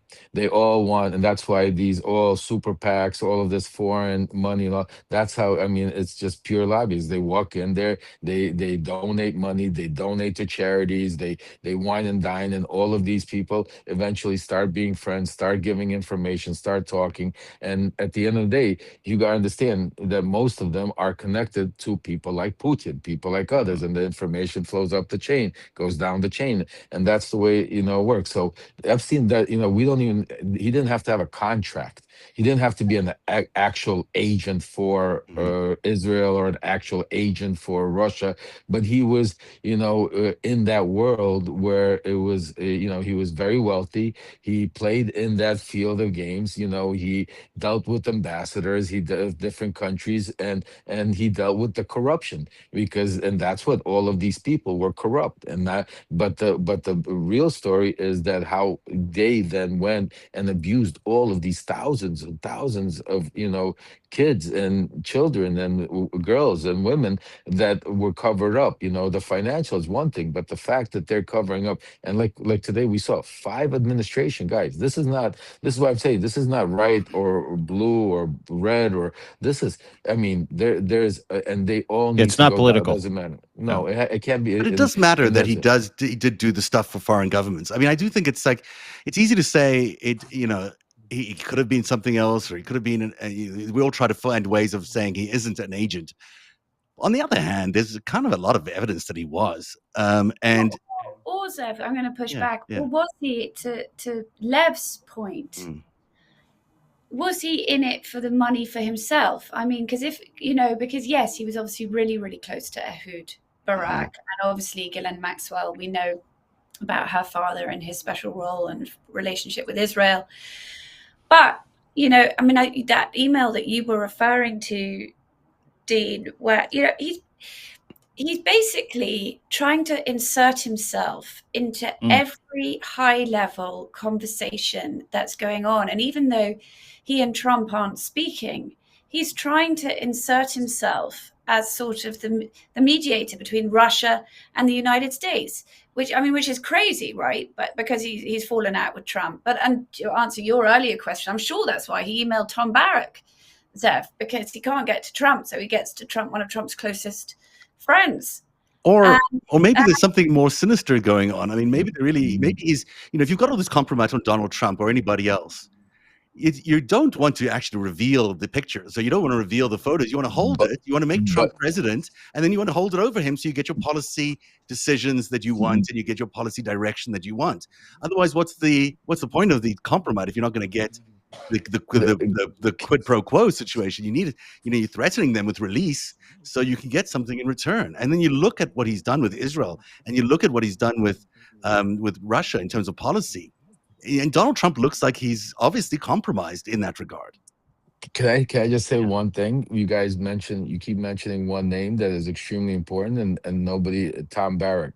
Tom Barrack is a very major player in all of this stuff. And you're talking about Epstein. Tom Barrack is another Epstein type of a situation. I'm not saying it from a pedophilia or criminal. I'm talking about worldwide connections and dealings, because, you know, and I even remember when me and my ex-partner Igor used to tell me stories that in Ukraine that, you know, some of the dealings that Tom Barrack, Manafort, and worldwide, and you know, so Tom Barrack is a very, very you know, important figure in this, and you know, and they ran together, and for some reason he keeps slipping through. I mean, even he got indicted, he got off, then he became ambassador. He went. I mean, if you take a look, as you know, he is a very, very, very one of the most powerful guys, you know, that you don't hear, that you don't deal with, but he definitely is a link to a lot of the stuff you're talking about. You know, if I can too, Vicky, I would agree with you. I think Jeffrey Epstein's MO is greed. I think Jeffrey Epstein's MO is money. I think Jeffrey Epstein's MO is trying to stay out of prison. I think Jeffrey Epstein, if he could, would have sold Donald Trump out, saying he was 75% of the way there. Another couple of emails that sort of prove that out, an email between him and Ehud Barak saying, hey, good opportunity to monetize that war over there. What do you think? And Ehud Barak goes, yeah, we can't turn that into cash flow immediately. I'll call you tomorrow. And then there's another series of emails where Jeffrey Epstein, to your point, inserting himself, email to Tom Barrack, and he's like, hey, our next big investment, what we need to do is regime change in Venezuela because they have more oil than Saudi Arabia. Like, he always shows up, or seemed to show up anytime there might have been regime change, to be able to pimp his relationships, to be able to feed his own ego, to feed his own greed. And I just, you know, I think espionage might have been, you know, what he had to do to be able to be the person that he probably was. It's this whole murky ground. Just to throw this in here, there's this deep state shadow world that exists between espionage and big business around the world. It is, and you know, there's the soft edge of government that they get things done for money, and they do things that are, you know, not quite, you know, in line with the law. They do this all the time. Every government has this kind of, you know, system. So that's where Jeffrey Epstein feels in. He's not, if it's in, he's not completely an espionage agent. He's not getting a paycheck every month from, you know, Mossad or whomever, but he is part of this murky world that exists between real government and organized shadow crime. Diplomacy. Lev wrote the book. About this. But you know what? It's and just to your point where you say, yeah, they don't get a salary, but that's not how it works in that world, because you're talking about billions. You know, they get contracts, they get favors done. You know what I'm saying to you? They work in a world where, like, I'm not gonna mention names, but Vicky knows we have some very close friends in that world that, you know, like, that they just do you know, I'll do you a favor, I get this contract. These contracts are worth, you know, billions, millions, you know, hundreds of millions of dollars, from oil to cement to all kinds of stuff. So that's why it's not like, yeah, he's on a payroll, but it's like, yeah, Ehud Barak could ask him something, and in return he could get a, you know, a transaction or a deal. This is how it's done in that world. They're not on a paycheck where they're getting 1,000 or there's. I mean, it's not about, you know, it's a different world. It's right. It's a different world. It's also, but think about it. He's sitting on information, some of the most incriminating, damaging information revolving around some of the world's most powerful people. And what could be more damaging than I have videotape and photos of you having sex with girls? And that alone, the kind of well, I was going to say that's the one thing that we can all agree on. But according to Megyn Kelly, 15-year-old, 14-year-olds, at least she's not a 5-year-old. So Fox in the past week has tried very desperately, and the right wing has tried in some part to say that, it wasn't really pedophilia. Was it really? And the majority of Americans are saying, yes, it was wrong. It's criminal. It's disgusting. It's vile, right? So it's one of those situations with Epstein that, the sway, it's so fascinating. And Vicky and I have talked about this on the Left Hook, is if you look at the emails that were released by the New York Times, I think last month, Leon Black and Epstein, right? Here's Epstein, a man who can barely spell. Here's Epstein, who by all accounts is not that smart, not that bright, not that interesting. College dropout, College dropout. Here's Epstein, some people walk into a room and you're like, that guy, he's not that wealthy or powerful, but man, he tells great stories. This guy seems like, by all accounts, a person who's quite dull and says some of the dumbest things, right? And people just kind of tolerate it. And you sit there and you go, what would allow a Leon Black, a powerful billionaire, a man who's the captain of industries, right? A man who has crushed peasants and peons, right?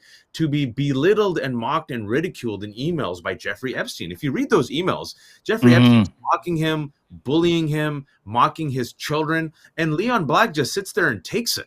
Right? Like, what would cause Leslie Wexner, who's a billionaire, who's not stupid, to give the crown jewel townhouse of New York worth $70 million to Epstein for free, guys?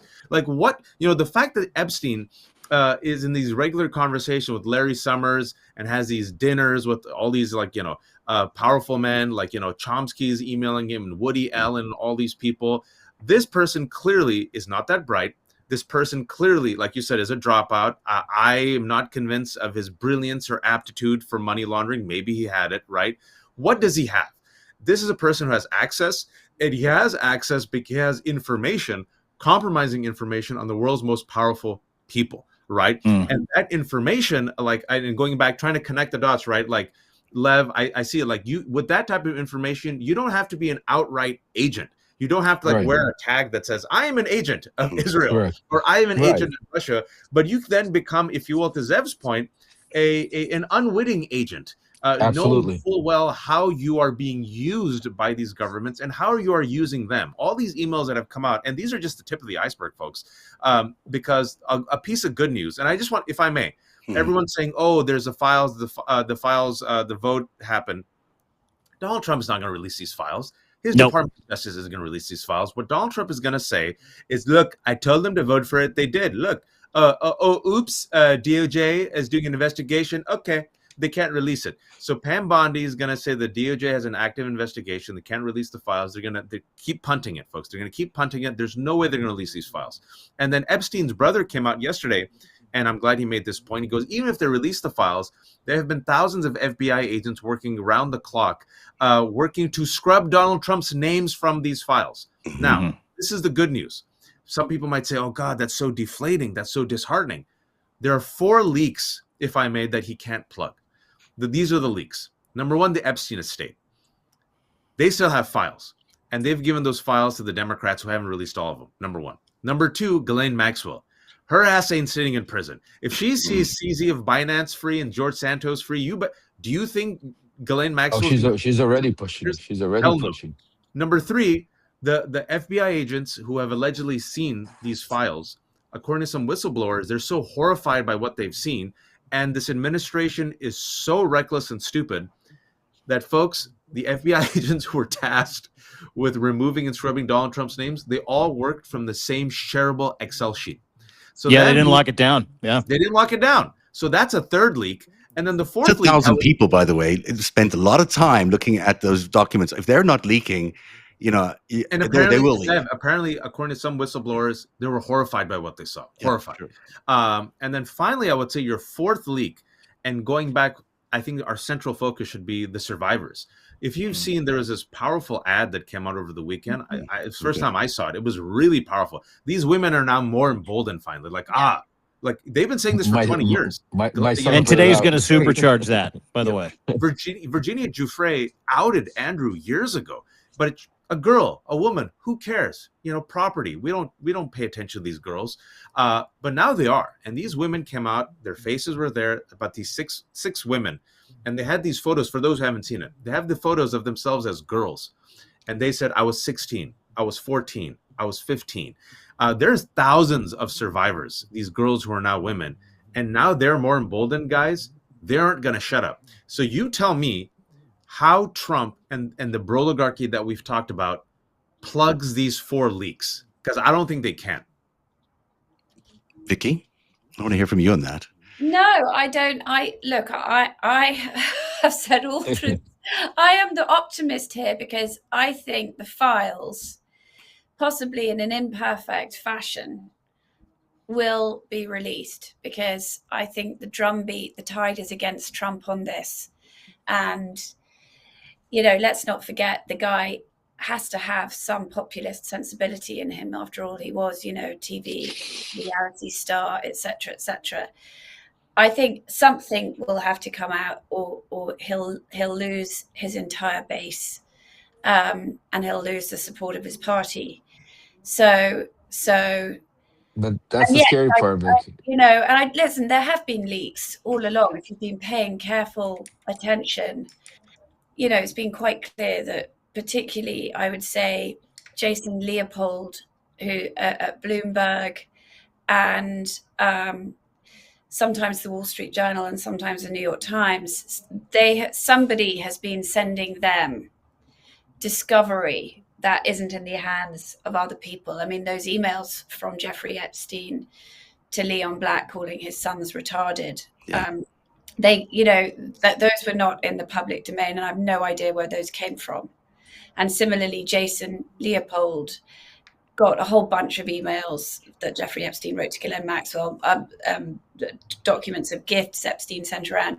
Those have not been in the public domain. So there are definitely leaks. I will just say, I want to say something, though, to Woj. So I don't think you should be fooled by Jeffrey Epstein's dreadful spelling. Because, there was a whole episode in Chasing Ghislaine, the podcast series that I did, where I talk about what an extraordinary con artist he was. And I am very sure that the dreadful spelling and grammar is all part of his shtick. It's all part of an act. It actually, in a way, he's playing psychological games. These people are not people who are used. They're used to people taking hours over emails to them, all proper grammar, proper spelling. He's kind of telling them, I can hardly be bothered when I'm writing to you. It's a power game. And the one thing I would say, I think he did make money. He definitely made money for Leon Black. The question is, how? He definitely made money for Leslie Wexner. Again, the question is, how? Because we know that what he knew a lot about was offshore stuff. He knew how to do with money. He knew to put money in offshore places, and he gave people tax advice that certainly ordinary law firms and ordinary accountants would not be giving. And I think that's really important to remember. Similar to like Mark Rich. Yeah. Remember Mark Rich?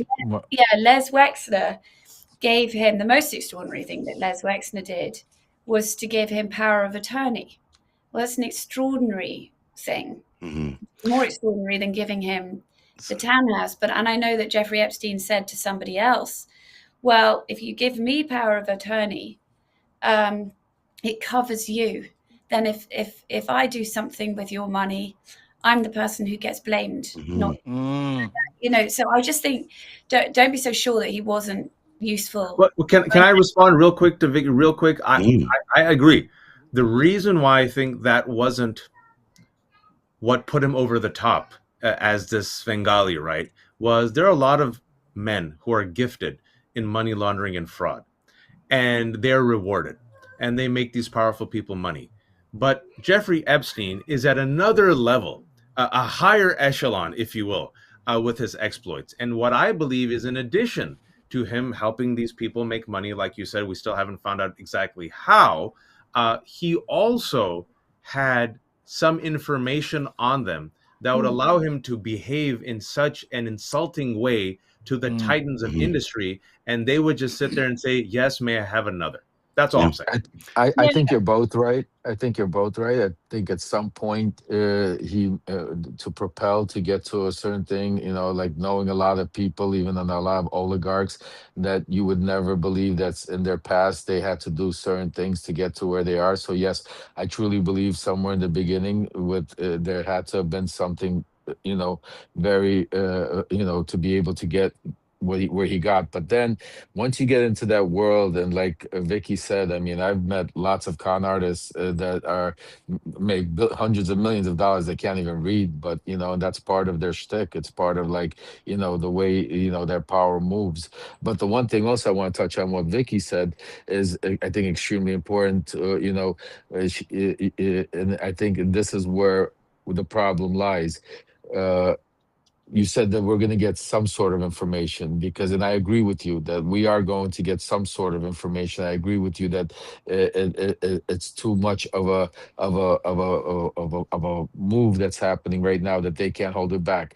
But what is that information really going to be? That's the key, because what I'm hearing and what's being set up is, yes, we're going to get information about Clinton. Probably we're going to get information against some of the other people that Trump is mentioning, and that will also be huge news. It's going to give a lot of base, and especially depending on what comes out. But we're not. The problem is we're not going to get the whole information. And that is what we need, because to hold everybody accountable, and this is why I think we're all on the same page, is that we need the release of all the files. And the bottom line is, I think we need to stop letting Trump play the games. And I think we need to stop playing these let's vote here and Trump said that. And I think, there has to be a massive voice from both sides to say, it's not about a vote. Release the files. Stop the investigation. Release the files. There, you said 2 months ago there was nothing. You closed the investigation, saying that you went through you went inside out. There was nothing there, and that's why you had to close it. And now you're opening it up. I mean, these facts alone, that they're allowing this to transpire, has to be more of a in the air than just talking about this vote or what's going to happen next. Because the bottom line is, Trump could release the files today. We don't have to go through any of that, and that has to be the pressure campaign and the message that we all have to push. All the files, absolutely, all the files need to be released. All the files. Can I just throw in something here provocatively, maybe? Vicky, what you were saying about, he made Leon Black money, he made Wexler money. I think he also made Donald Trump money, and I think that's going to be a really interesting case for us to investigate. Is how much tax advice was Jeffrey Epstein giving to Donald Trump over the years? How much money did he save Donald Trump over the years? Because Donald Trump, as we pointed out, did not pay very many taxes. And we know that he got these boosts of money every time he got bankrupt. So he suddenly emerged out of bankruptcy. Well, how did he make that money? And did it come from Epstein? And did that advice come from Epstein? And I think that could be in the files too, which is a really important question to answer. Wow. I know why you were asking the question, because it certainly seems in the emails that were released last week that Epstein believes he has a working knowledge of Trump's finances. And I know that he did claim to Michael Wolff he'd advised him and helped him get out of bankruptcy and all the rest of it. So I think that, it's a very reasonable question to ask. And I was anxious to find out the answer. Plus the hundreds of millions that he was convicted in evading taxes. I mean, like we have that on our schedule too, right? Yeah. By the way, has Michael Wolff responded to any of you? I asked Michael Wolff this question. He said he did. Help him. Has he responded to you after the emails? Not after the emails, but before the show. I emailed him, inviting him back. I had just coincidentally interviewed him 2 days before, on last Monday. And then I said, "Hey man, you're up in the news. You want to come by and talk about it, but he has emailed me back, and he said that he's busy. He won't be around today. I think you want a Don show. You want a Don Lemmy show. He is writing. Yeah. I mean, he's writing. But when I asked him the question, to your point, Lev, and I asked him whether there was any business relationship, he remembered a time in '96, I think, when Trump was bankrupt and he got this huge boon of money, maybe from the Russians, very likely from the Russians, and that involved a tax bill, and that Epstein helped him figure out a way around that tax bill. And that's something that Michael Wolff says he got from Epstein. And so he knows something, and there's a there maybe. That we need to well, if I'm not mistaken, correct me if I'm wrong, Vicky, Waj, Lev, Zev, correct me if I'm wrong, but Michael Wolff also was engaged in possibly buying a magazine with Jeffrey Epstein. Yeah. Michael Wolff also kind of, according to some of the emails that I've seen from the estate, was sort of acting like an advisor and a consigliere. And now he's painting himself as this journalist, and I don't want to poop where I eat here, Zev, because you and I do something every day together. I know you had Michael on the show the other day, but I am shocked. I am shocked about his involvement, by his conflict of interest, and I'm shocked that he has been willing to sit on that relationship for what is apparently looks like obvious reasons, in the radio silence that we see, suspicious radio silence from certain people like Michael Wolff. I would love, specifically Vicky, if you could kind of weigh in on that, and Waj, you guys, and Zev, because I find it very, very interesting. I also think there's another conversation there about other people that have been harboring lots of information, not telling the truth about their relationship with Jeffrey Epstein. You clearly know why, but, hero or, complicit? That's the question I have. Well, he's definitely not a hero, Michael. I mean, and whistleblower or complicit, not a hero. Definitely not a hero. And look, I think it's very, very problematic. And I think I said this to Waj the other day because,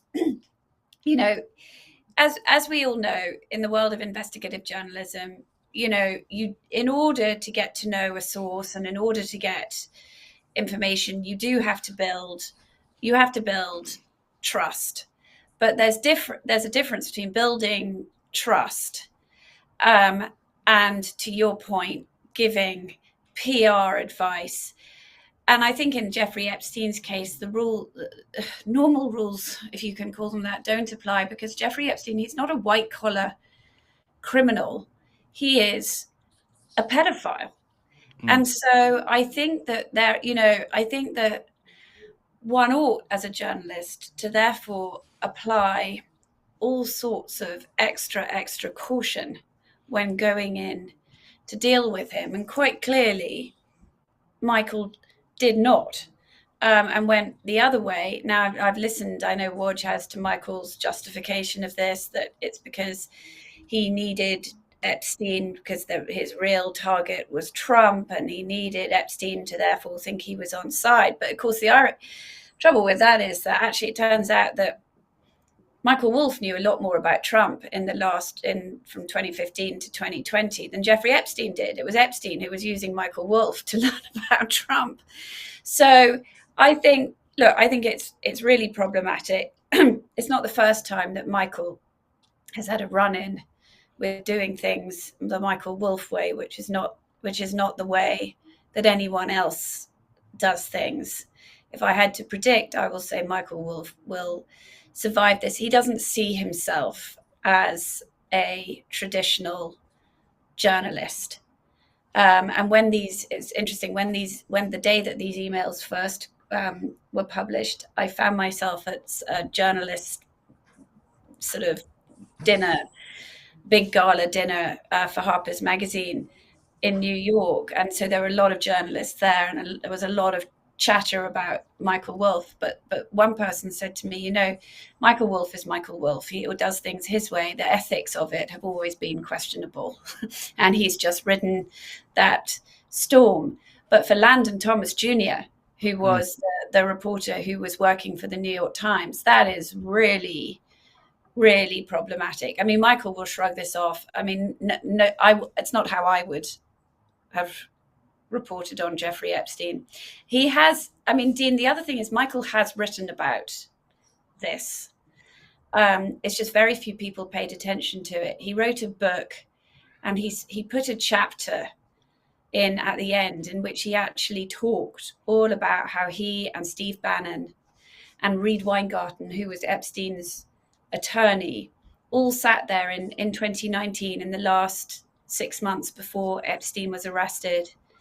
But as the noose was tightening, not in prison, but metaphorically, Yeah. and how they coached him. And this is what Bannon has tapes of, but Michael has written about this, how they coached him for a hypothetical 60 minutes episode, in which Epstein would somehow try to, go on TV and shift public opinion. And why this, I don't know why at the time when Michael's book was published, people didn't pay much more attention to this, but they should have. I also happen to know that Michael has tried to sell a book on Jeffrey Epstein with all the material that he got from 26, throughout the years, and he couldn't find any takers. That's interesting, isn't it? Yeah, it is interesting. Look, I have a lot of time for him getting the story, and I think he got the story. And I think someone put out a piece the other day saying, Michael Wolff got the story that everyone else couldn't, and he did. I mean, he got into this very rarefied group of people, this network of very exclusive people that it's very hard to penetrate, and he was there, and he got to see the whole thing. Does it make him the most ethical journalist in the world? No. Did he get the story, though? Yes, he did. He got the story. He got the story that we're all counting on right now. And even the fact checks, the emails that we're seeing, Jeffrey Epstein responding to Michael Wolff are very useful now in prosecuting the case against Donald Trump and everybody else. Because, as you know, we wouldn't have got that information about the house in the Palm Beach house if it wasn't for that exchange between Epstein and Wolff. So I'm not defending how he did it, but it sure is useful to have all that information, and we wouldn't have had it right now. And I'm sure the Epstein tapes, the audio tapes or the videotapes, also have a lot of interesting information that if we can get our hands on, could help us solve this big riddle that we're all still trying to figure out. I mean, as much as we all think we know so much about the story, there's a lot that we don't know. And maybe that's a good place to just end it as well for tonight. But Lev, why don't you go around? We'll go around the horn here and just get last opinions from everybody on that question or anything else you want to talk about. Yeah, well, I mean, what you're talking about, when it comes to Michael Wolff, I mean, I have a separate issue. I mean, there's a line of journalism, and then there's a line of where you're going to business, and I've seen people like that in that world that play that line, and because there's a lot of money involved, like you talked about buying magazines, and then once you get certain information on certain powerful people, then it becomes a totally different game, because once you have information in that world is even more powerful, to be able to be used up. And the fact that we're sitting here and right now trying to figure out what that email was with Michael Wolff. And this is where I have an issue. Michael Wolff, just got $800,000 because people supported him to go sue Melania and supported his thing. People are supporting him, when he came out here and should be out here just like he was when he was promoting his GoFundMe, when he was promoting his book. He should be out here telling us what those emails were about. Bingo. It's no big deal, he should be talking about, and he should be releasing more emails, because these, again, we're just getting emails from there. Now it's a time already beyond just to sell a book or something. So that is my opinion on the whole thing. I'm not trying to shit on Michael Wolff. I don't know the guy. I've never met him. It's actually interesting. He wanted to do an interview with me on Substack. Literally, I was trying to get his email from Zev the day that the emails dropped. I was telling Waj the same thing, and then we all were trying to get him. So look, I believe everybody, look, I was in the same position. I think me and Waj were talking about on your show a while ago. And Vicky knows. I had tapes of me and Donald Trump having dinner where he got rid of the ambassador. And I could have held those tapes and used them when the impeachment was coming out and started leaking them a little bit here at time when Donald Trump would have been saying, oh, I don't know, I wasn't there, and start doing that. But I chose to with my lawyer to send it to all the journalists and everything, because I thought it was important for our national security. It was important for our country to see the truth of what was going on, and not try to just monetize it. Like I said, I understand there's a line in journalism, people that write books, and it's a fine line. But I think we're living right now in a time where I think that line we need to go forward. I mean, because if you have evidence, if you're sitting on all of these emails, and if you're sitting on pictures like he's talking about, and all of this stuff that I'm sorry, we need to put more pressure on Michael Wolff to come out and say maybe Congress should subpoena him. I don't know. Maybe Maybe they Congress might. should, This could be a case. subpoena him, and say, like, what do you have? What is that? What are you trying to sell that nobody wants to buy? What do you have? Because he keeps saying he has a lot of stuff that, but he's just not releasing it. Lev, just final thoughts on the day, because it's a big day today. The vote was significant, obviously. Yeah, no, I've listened. I mean, I think for the survivors, and it's a huge step today. I think for people like Vicky, for Yusef, for Wash, for all of you independent journalists that have been on this for a long, I think it's a huge day. I think it's a huge step. But at the end of the day, I want to remind everybody, because I don't like to sugarcoat things. I know Donald Trump personally. I know his inner circle. He's not going down without a fight. This is just the first step. So, let's enjoy the day of a little bit of the victory, but let's understand that we have a long fight ahead of us, and we need to keep going, and we can't slow down for 1 second until at least we win the House and the Senate back. Then we could talk about everything else. Lev Parnas from Lev Remembers. Waj, tell us your thoughts today, and you're going to talk about Michael Wolff as well. But it is a significant day. Yeah, final thoughts is I've said that there are two Achilles cankles for Donald Trump, the Epstein files and the economy. And you've seen these Achilles cankles now weaken him. You've seen for the first time ever a shift in MAGA away from their king and daddy. You've seen him turn on Marjorie Taylor Greene. You've seen him turn on Thomas Massie. You saw Laura Loomer today come out and say, I think GOP has Nazis. You're seeing Laura Loomer versus Tucker Carlson. You're seeing Ben Shapiro versus Nick Fuentes. You saw now Benny Johnson come out on his podcast and say, I demand the release of the Epstein files. I'm sick and tired of this. You've seen them radicalizing their own base for 10 years with some of the most harmful conspiracy theories about QAnon and the rest of us, anyone who opposes Trump. They called us folks, literally, they said that we are child sex traffickers who worship the devil.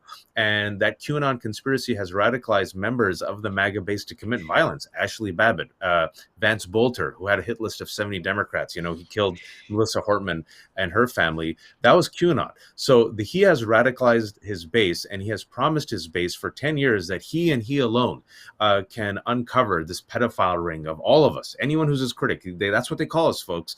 And the Rosetta Stone was the Epstein files. So they radicalized their base, and they promised the release of the Epstein files. But there's one problem. Donald Trump is all up in the Epstein files. Even in the emails that we got last week, the 20,000 emails, the name that is number one, and we don't know why, but the name is number one is Donald Trump. So 2,300 times, Wash. 2,300 times. Thank you so much. 2,300 times. And we still don't know anything. And furthermore, I want you all to realize, I agree with Lev, you can be optimistic because it is a big day because you see the major break now. But at the same time, Donald Trump for the past year has behaved like a guilty man. If he was innocent, he would have released the Epstein files. I have nothing to hide. I have nothing to lose. Instead, Ghislaine Maxwell is in a minimum security camp. Instead, Mike Johnson did everything to make sure that there wasn't a vote on the Epstein files, going as so far as to call recess early in August, not swear in Adelita Grijalva for 2 months, right? So if you think now all of a sudden Trump's going to be like, okay, release the Epstein files. Oh, no. I am with the cynics who believe that he'll say, oh, the DOJ has an investigation, sorry, or they're going to release highly redacted files. However, the optimist, for the optimist of Vicky, is too many people know, too many people care, too much information is out, too many threads are being exposed. And I think when you see the base now saying release the Epstein files, it's drip, drip, drip. The dam is cracking, folks. He cannot contain this. And these are the 4 leaks that I said that he cannot plug up: the survivors, Ghislaine Maxwell, the Epstein estate, and also the FBI agents. So I think from now on, it's up to us to be like, we're not satiated. We want the entirety of the Epstein files. And I think this is how you really use it to weaken him and the MAGA movement. And finally, on Michael Wolff, what I will say is this. In an interesting way, I've listened to Michael Wolff on the Daily Beast when he gave his justification. As a writer, as a journalist, I get it. He thinks the ends justify the means. He said you have to ingratiate yourself with these people, make them pretend that you like them, and then you get the better story, the bigger story. You go after all of them. Okay. But you want to make sure you don't lose yourself in the process. You don't lose your integrity. You don't lose your ethics. You want to make sure that you are not complicit, that when you're performing a role for perhaps the best intention, you don't become that role. Yeah. That is where I feel like there is an ethical standard where Michael, in his justification to extract this information, that I agree with you, Zev, is very, so far what he's been saying is proven true. And he said he has hundreds of hours of tapes. And he's told me he's seen photos that Jeffrey Epstein showed him of Donald Trump, vile photos of girls sitting on his lap, of girls pointing and laughing at a wet stain on his crotch, right? I said this to Michael the first time I interviewed him. I said it last week. I said, Michael, you are sitting on these hundreds of hours of conversation. Proof. There are survivors, there are victims, and why don't you release it? And he said, well, I've shipped it to everyone. I've told everyone they could publish it. And I say to him now, if he's listening, like the first time I met him, I'll find you someone. Yeah. I'll find you a brilliant teenager who will. I'll have my son do it. My son will do it. I'll have my son do it. Aaron Parnas will do it for free. We'll create a database of your hundreds of hours of video of audio tapes. We'll categorize it. Why don't you just release this for free for the greater good? And I leave with that. That's a good point. Wajahata Lee from the left hook. I want to hear from you, Vicky, again, because I don't know if you want to respond specifically to that, but you, as a final thought on. Well, my hunch, and I do know Michael. I think Waj, you made a really, really good point when you said that one needs to be very careful as a journalist. You don't get caught up and lost. And it seems to me that Michael did. And he came on my, Vicky Ward Investigates, and we had a long conversation about this. And he wanted to stress that, when he was around Epstein, he'd never seen any women in any way sort of inappropriate. And you could tell from the way he was talking that Michael was totally seduced by the Rolodex of power that walked in and out of that room. Okay, well, that's exactly the slippery slope, right? That's exactly why all these other men, why Larry Summers suddenly has had to step back from public life, because they saw what they wanted to see and they didn't see what was inconvenient. Very well put. And I think that, and I know somebody else, I spoke to somebody else over the weekend who told me, he said, I met Jeffrey Epstein. I said, oh, yeah. And this is a big Wall Street guy. And he said, yeah, I was through Clinton. It was a Clinton Global Initiative. And he said, so I was told that there was going to be a reception for Clinton. And he said, oh, where? And he said, at the house of Jeffrey Epstein. And this guy said, well, who's Jeffrey Epstein? This was been like 2012 or something. And they said, oh, Wall Street billionaire. And my source said, that's not possible. I'm on Wall Street. And if he'd made his money, if he'd made $1 billion on Wall Street, I would know who he is. And I've never heard of him. So anyway, he goes into this house. He's first to arrive. He walks into a room. It's empty. And he said, he just looked. There are these approaching him are 3 young women who are definitely not what he called appropriately dressed. And he said there was something that was, and the art on the walls was so inappropriate. The whole thing he felt was so creepy that he headed towards the bar. He sort of saw Bill Clinton coming in behind him, and he didn't even bother to say hello. He just left. He sensed there was something so completely wrong about all of this. He didn't want to stick around to shake anybody's hand. So for Michael to say he didn't see anything inappropriate, that seems just not congruent. Natural. Even Howard Lutnick said, listen, I walked in. I've known he's a pedophile for 20 years. He lived next door to me. What? Exactly. So, and I suspect, that on these tapes, if you think about the emails we've seen, imagine what the tapes are like. Yeah. Yep. They're not going to be, and why did you treat that 16-year-old so terribly, are they? I mean, that's not the question and answer we're going to hear. No, I think there's a lot of tapes in the police files as well, in the Right. FBI files. There must be a lot of video there. Yeah. Vicky Ward from Vicky Ward Investigates. Dean, we'll have another moment to catch up afterwards, but just your last thoughts here on this conversation that we've had. Listen, I'm a fan of plain speak. I'll get to know Vicky a little bit more. Waj, you know this. Lev, you know this. I think Michael Wolff's a coward. Let's deal with that first. I think Michael Wolff's a liar. I think Michael Wolff's a survivalist. I would put Mark Epstein in that category, and anybody who willingly knew what was going on and did nothing. Because I watched that video, I'm going to get emotional talking about it, of these little girls holding up these pictures of themselves as children.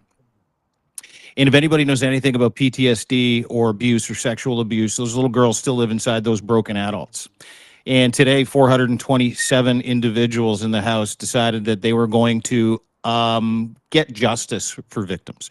They decided that they were going to ask for what should be a gimme in any democratic society that gives a shit about its people and abuse and child trafficking and rape, and the marginalization of women and girls, using them as props and assets. And I mean, I was not just encouraged by that. All I thought today was about the victims. I really tried, because there's some schadenfreude in what we're dealing with here, right? There's some journalistic schadenfreude for some people. There's some political schadenfreude here for some people. Watching powerful people, bad things happen to bad people is a good thing today. So it's incredible. But and there's a lot of I told you so's that are running around there. But there is a ton of unfinished business here. And that unfinished business is the business of the victims. That unfinished business is the business of transparency.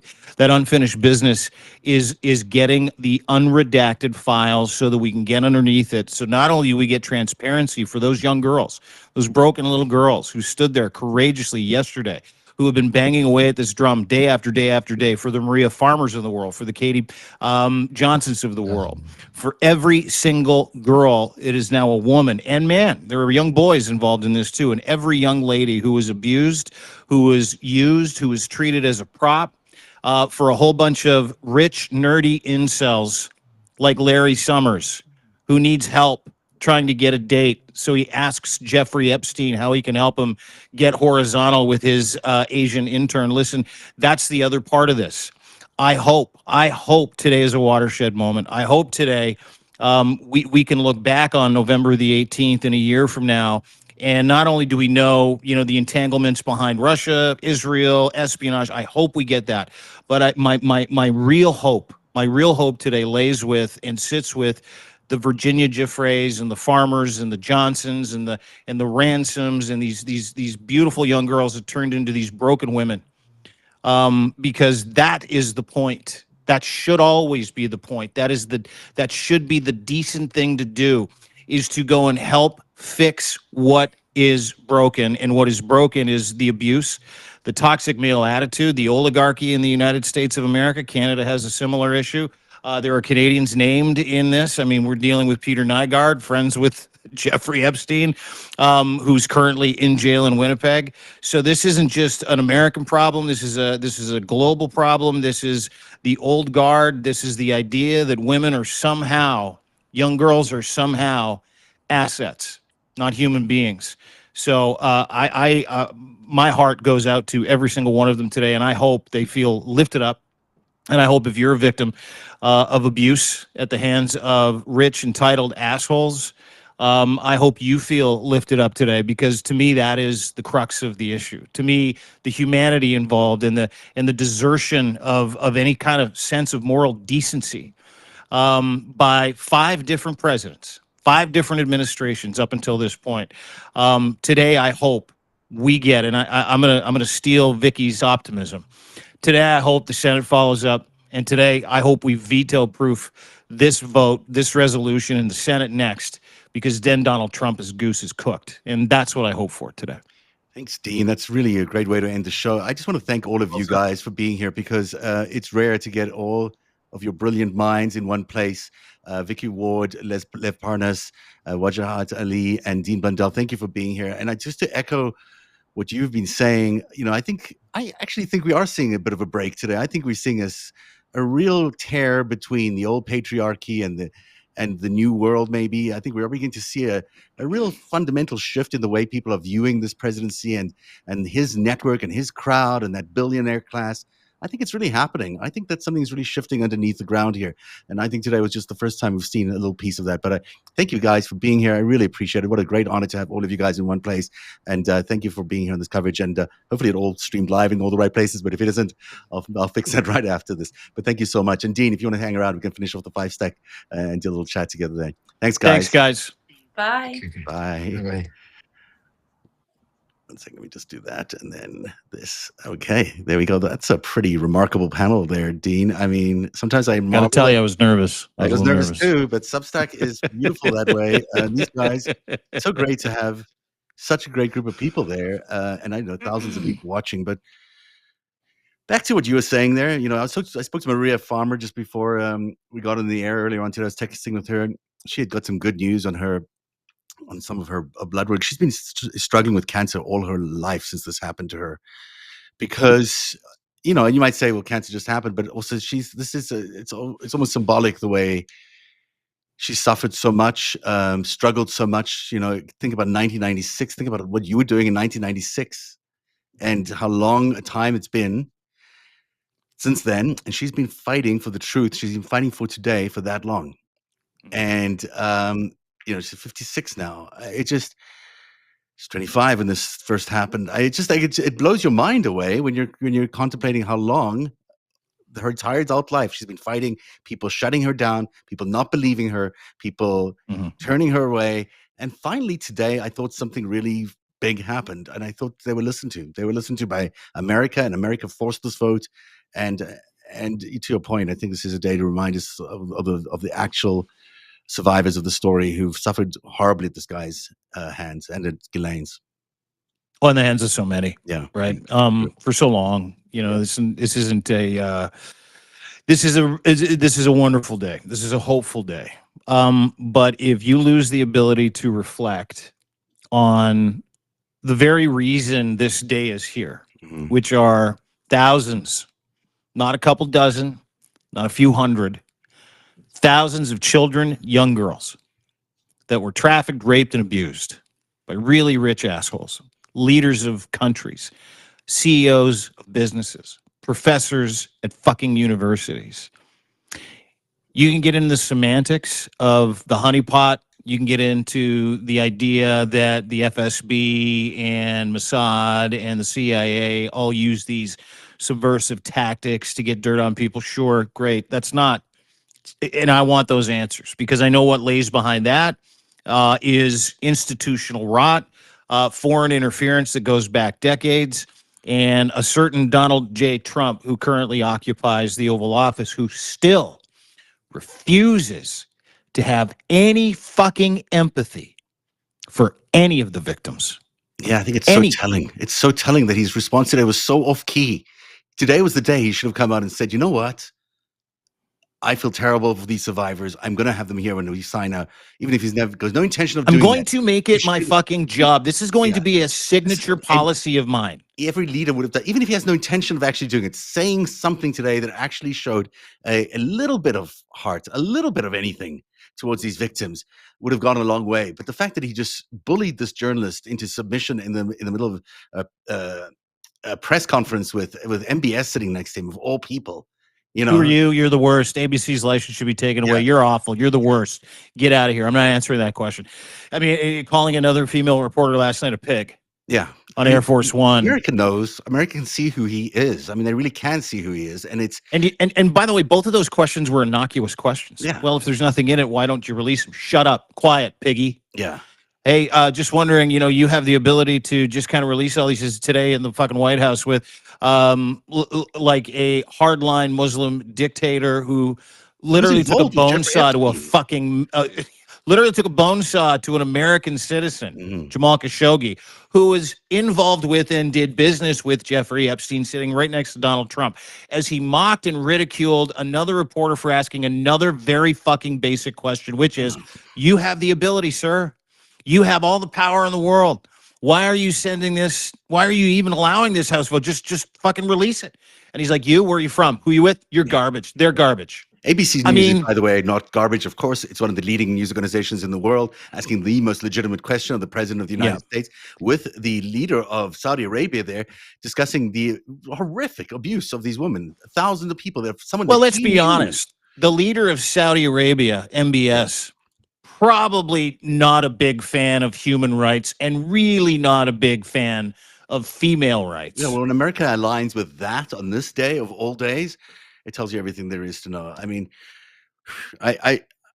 it's a really emotional day, I think, for everybody. I think everyone needs to take stock, but I think everyone's going to keep fighting for this. And we need all the files, as Lev was saying. We need every one of those files. We need to know exactly what was going on, not just so we can understand what happened to these survivors who deserve every little bit of information as possible, but something was done to America through Jeffrey Epstein and that whole network of operations that extended beyond the human trafficking and abuse, but into all sorts of other crimes, financial crimes, political interference. Something was done to America, and we need to get to the bottom of it. And it's not this president who shouldn't be hiding it. No president should be hiding it.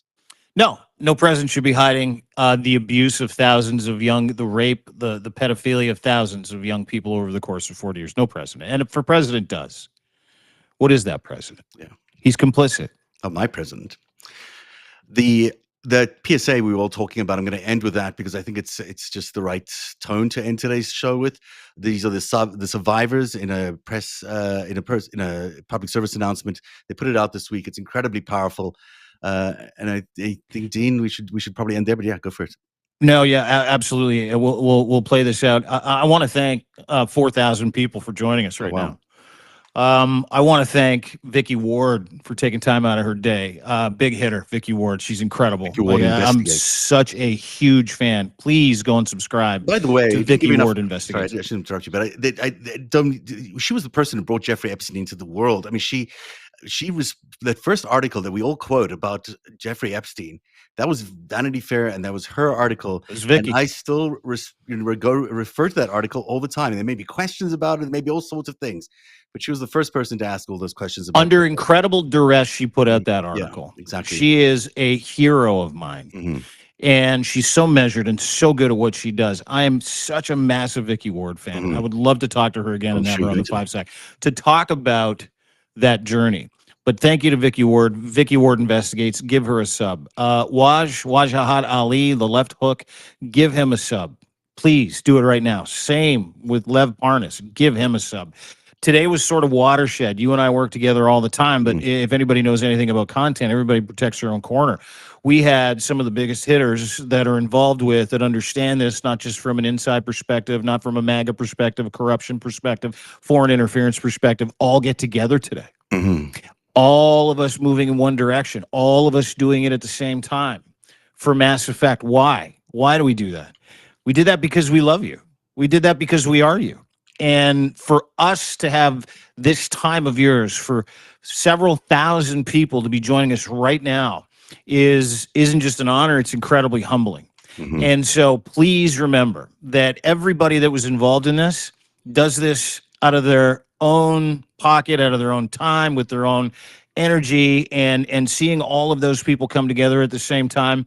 You want to have all of those people in your life. So please subscribe to all of them. Please subscribe to Zev. His Greatest Heist series, book 2 is out today. If you go to narrative.org, it lays a lot of tracks, and it starts with this book 2 in the latest episode, starts with the arrest of Jeffrey Epstein, and it really kind of gets underneath a lot of the stuff that we covered today.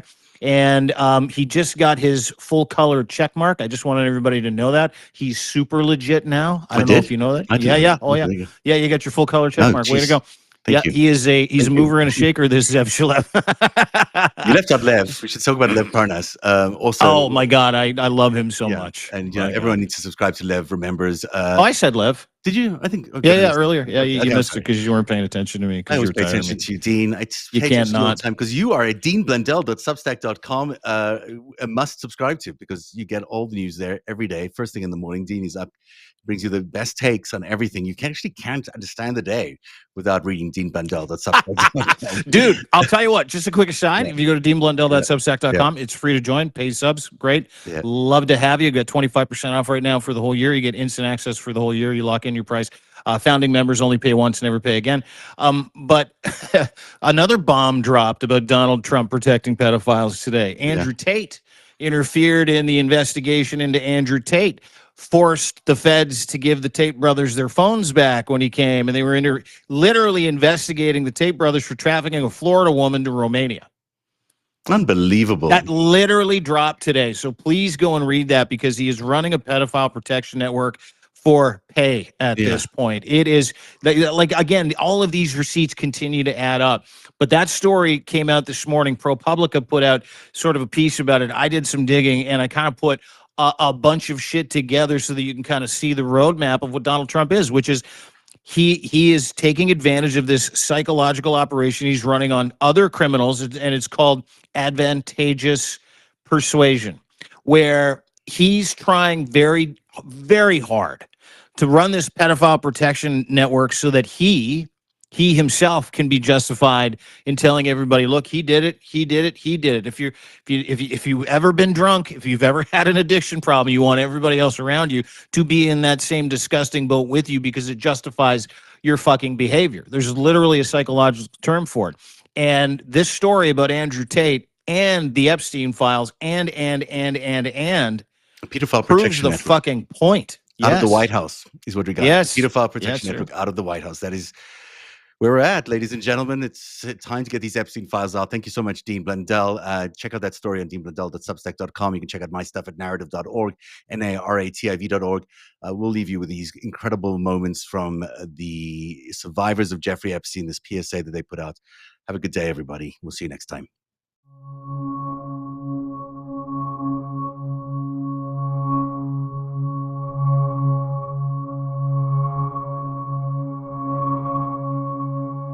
I suffered so much pain. So much pain. So much pain. I suffered so much pain. I was 14 years old. I was 16 years old. I was 16. 17. 14 years old. This is me. This was me. This is me. When I met Jeffrey Epstein. This is me when I met Jeffrey Epstein.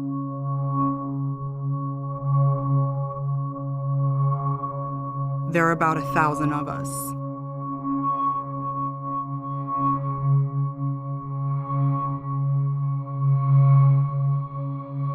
It's time to bring the secrets out of the shadows. It's time to shine a light into the darkness.